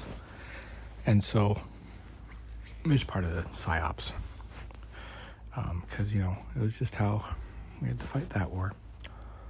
And the fallen were many and numerous, and I was among them. I was a veteran of the Time War, a pig man, a mutant. I wasn't even human, and I had to go fight for these things that enslaved me and made me in the image of a comedian. And they wanted to send me over to fight, just like the Elvis thing, the Elvis photo op, where it's like, oh yeah, he's enlisted in the army. No, he's not. What else was, like, there's other ones, like during our time right now in 2020s, there's these hot influencer girls that dress up like in army clothes to inspire people to join the army. And now things have changed. They've started to shut down the protests, and they're locking down the country pretty hard. And pretty sure things are going to get very strange very soon. So hopefully, if you're listening to this, you're going to make it. You're strong and you're smart and more resourceful than I am. Because if you're listening to this, then I'm in your past. I was existing for this moment on Workers' Day in May of 2024. And your time on your clock is aligned with the time on here, like either in the, then that is, we're aligned. We might exist in the same universe. It's so hard to determine, though. I'm not sure how to chart it. It's kind of like locating you in space-time, the ega, instead of just space-time as a separate thing. Because you have your flora, which would be your trajectory of all those space-times, like the curve that you make as you move through the universe. And that's one of the big essential things, is when you're looking at these. It's the Acergaster gradient, I believe. It's similar to the Pillman gradient. So what we did was we would map somebody with one of these implants in them as they moved around their apartment on a 2D grid. And that let us know where somebody was at all times. And so we experimented with trackers of varying sizes, and usually using mentally ill to test them because nobody would believe them. And then finally we did it on the public. And of course it was a huge campaign, and everybody just fell in with it and turned themselves over willingly to be, tagged for this system. And of course the tracking system let us replace people with the temporal agents, mnemonauts. And so we did this very elaborate, very, very elaborate marketing campaign. And unfortunately, people took it seriously, and so they had to pull me in. Hello, I'm Dr. Lester Krauss of the Science Fiction Commission, and I was called upon to talk to and about the impact of what was called hyperfiction, and how it predicted itself, because reality was becoming hyperbole, and so its fiction needed to follow. And so the fiction that the Hamwise was included in was hyperfiction. And so what it is fiction where you're not sure if it's fiction or not. And that was part of the fun of the movement. And of course it's been long consumed, but at the time they were actually in the middle of a revolutionary war, and Hamwise was used to communicate between people that were on the same side. And so they would hide messages in it, and it was this very, kitschy relic of the revolution. And, of course up here we've never heard of the darn thing. And I think they did try to bring it up, but they brought it up as a guinea pig because they felt it was more sympathetic than just a pig detective. Because, of course, the experimentation was so inhumane that a lot of people were just appalled when it became public that this pig man existed, and that he just existed because, he was allowed to, because he was constructed. He wasn't a real person. You could do whatever you want to him. And there was lots of these people out there, lots of them. That's just like me, that you are being exploited, used for whatever amusement. And so hopefully when you get this, that you can wake up that it's just a bad dream, and you decide to never take Sputnik 2 or 11 again. And it's like this time drug that you stare into, and it shows you different lives, and sometimes they seem really real. And so, we had these people that would take it and not know they were on it, and they're like imagining that they're living through somebody's life, and I keep on trying to make it work again, but it doesn't. So I'm hoping it works when I wake up tomorrow.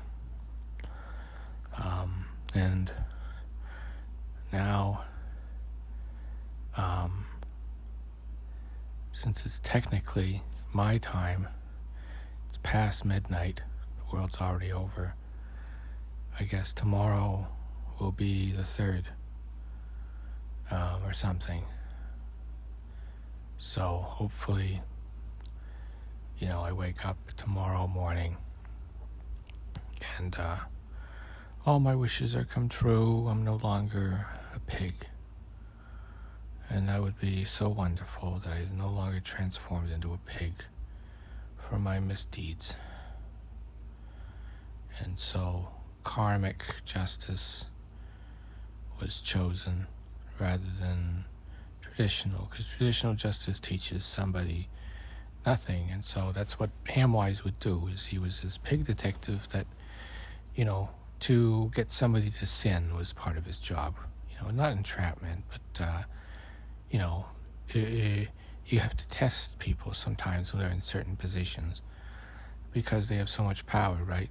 And so unfortunately, what became part of humanity was, we in the future are so advanced that you basically have to live out an ancestor simulation of every ancestor to see if you would ever react terribly and do something terrible to all of humanity, if you could.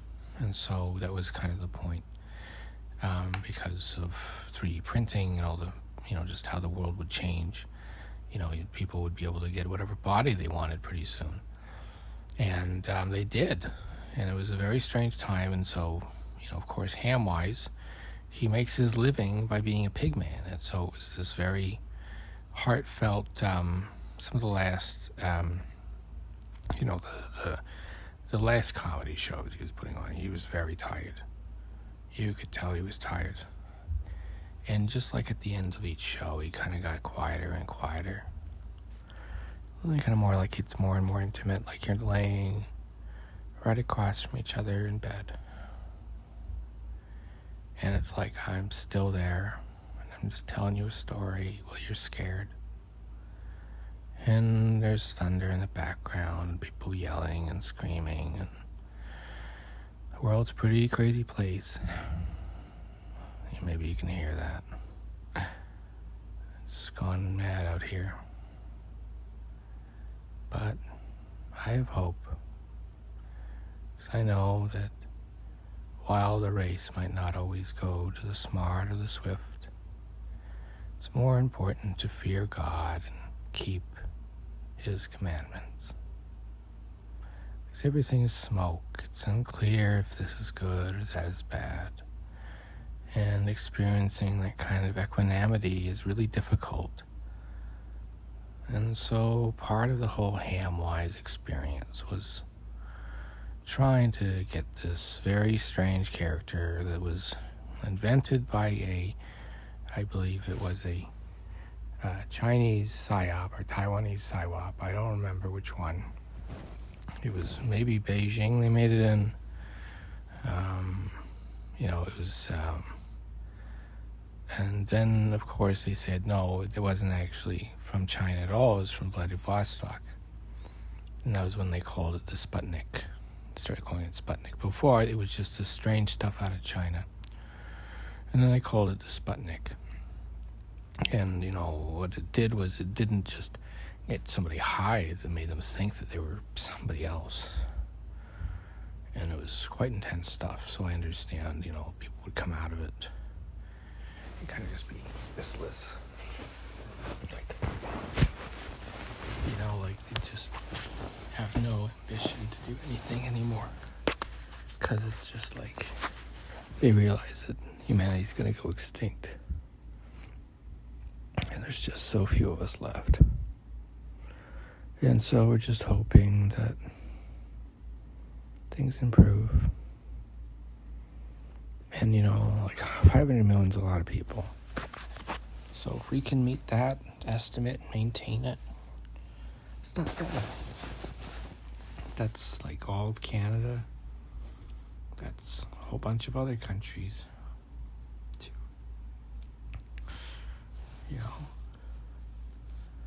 And then it's like sometimes people are like, well, maybe it's less. Maybe it's only 50,000. 5 million or 50 million. Who's to say how many we can support? And it became a big debate of individualism versus the collective. And some of it was, if we just pool all of our final resources, we might make it as a species. And the more selfish gened people were like, well, maybe I should just make it because I am so clever. And the problem was money lost all value, and so people started dying with full bank accounts. It was the damnedest thing. So I do hope that whatever reality you're in, you're getting this and you're taking care. Because you've been in it for the long haul. You've been working really hard. I know it's hard being trapped in a time war. But help's on the way. Pretty soon you're going to wake up and they're going to have extracted you from the pigman outfit. And you're going to feel so good. You'll be back in your own skin again. And, it was a trip to going down memory lane. But, I think that's the thing, like they say, don't meet your heroes. And I think with the brain scan technology, I think it really shines through. Why not? Somebody buys the rights to experience this, pays the admission to see inside this brain, and it's so horrible. Everybody sees the truth after they had to suffer so bad. They volunteered, of course, their body to science, and they take the brain and scan it and map it in every single way, and then freeze it. We're not really even freeze it, keep it in suspended animation. And, it's basically a way to experience this whole person's life, and they made it into a drug. You'd buy certain Sputniks and trade them, and, some people started making their own Sputniks because they'd print the crystal lattice, and, of course, most people had plugs by then. And so you'd put it on and you'd be in that person's world. So you didn't have to become a celebrity. You would just live like one. You'd get to, have sex with supermodels, and people would record themselves doing that and sell that stim file. And so they were these little, you would drink it and you'd take the pill and away you'd go into the simulation, right? And the problem was some simulations were really deep. And people got lost in them. And so we're just trying really hard to get you out of this one. Hoping you're getting this. This isn't real. It's all fake. Just wake up, please. I miss you. I love you. I'm sorry that I'm different. I'm sorry that I'm a pig man. I didn't want to be a pig man, but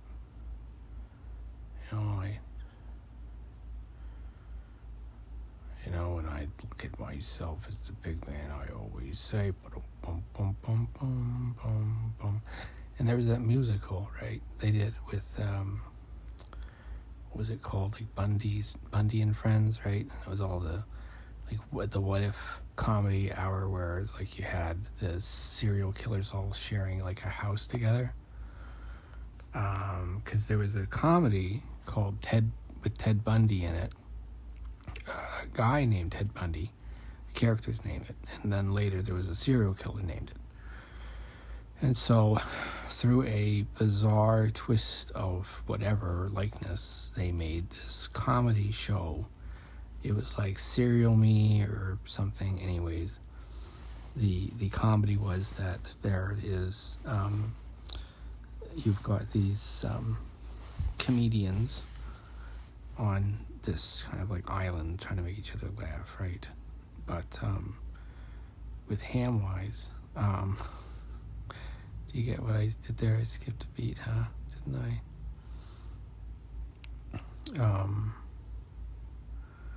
So that's about it. I don't know how it works anymore, but you're gonna be fine. I hope. And maybe I'll be able to beat my record and have a 4-hour-long comedy hour long broadcast. And my friend, I send you a book every year, and I send you a letter, and I'm glad that you're doing okay. And sometimes I hope that I can make maybe a bit more money, and I feel like it's like I'm trapped like this time loop. And it's like the whole Grotto crucifixion movement, and it's about like, it's strange, I didn't expect it to be so weird. And so, we had to put warnings all over it, because it was like, nobody expected the Hamwise backstory to be such a harrowing experience. And I was like, oh, this person had a very ugly life, and they were an ugly person, very ugly. Like, if you see the unedited pictures of him without the mask, this is not a model.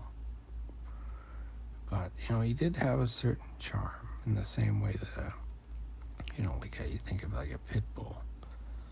He always had this kind of wolfish stare to his face, even though he was a pig. And so it was kind of strange, because it was always like, is he the wolf and he's hunting the pigs? Because the pigs dressed up like wolves, and the wolves dressed up like pigs. And so they're using different things to identify themselves. Let each other know that, I'm on the same level as you. And so that was where the broadcast came in. We sold time, and then we live streamed, and well, the rest was history. It's bizarre to think of it.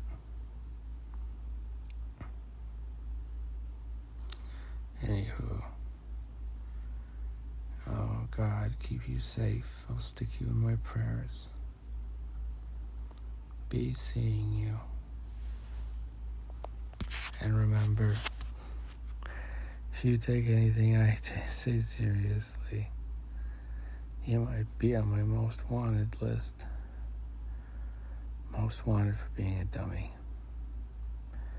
I can't do it. I can't get to 420 today. I'm sorry. That was the idea, is to go till then. It's a pastry joke about people that smoke marijuana. 'Cause I don't smoke marijuana. Wah, wah, wah. Ha, ha, ha. 'Cause it hurts my lungs.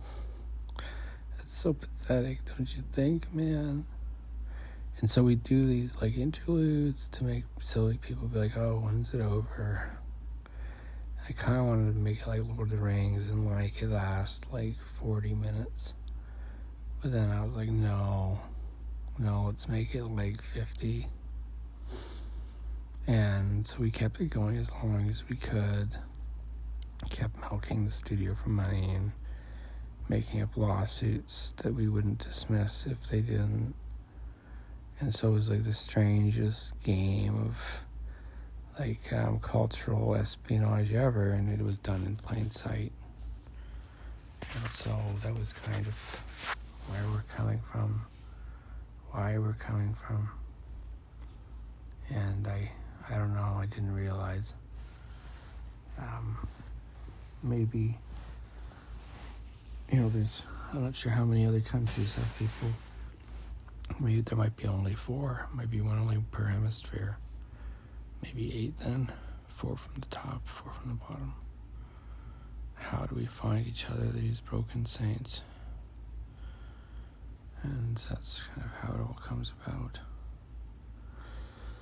It was such a good show. I liked it a lot. But anywho, good night. Godspeed. Hamwise, the Big Detective, signing off.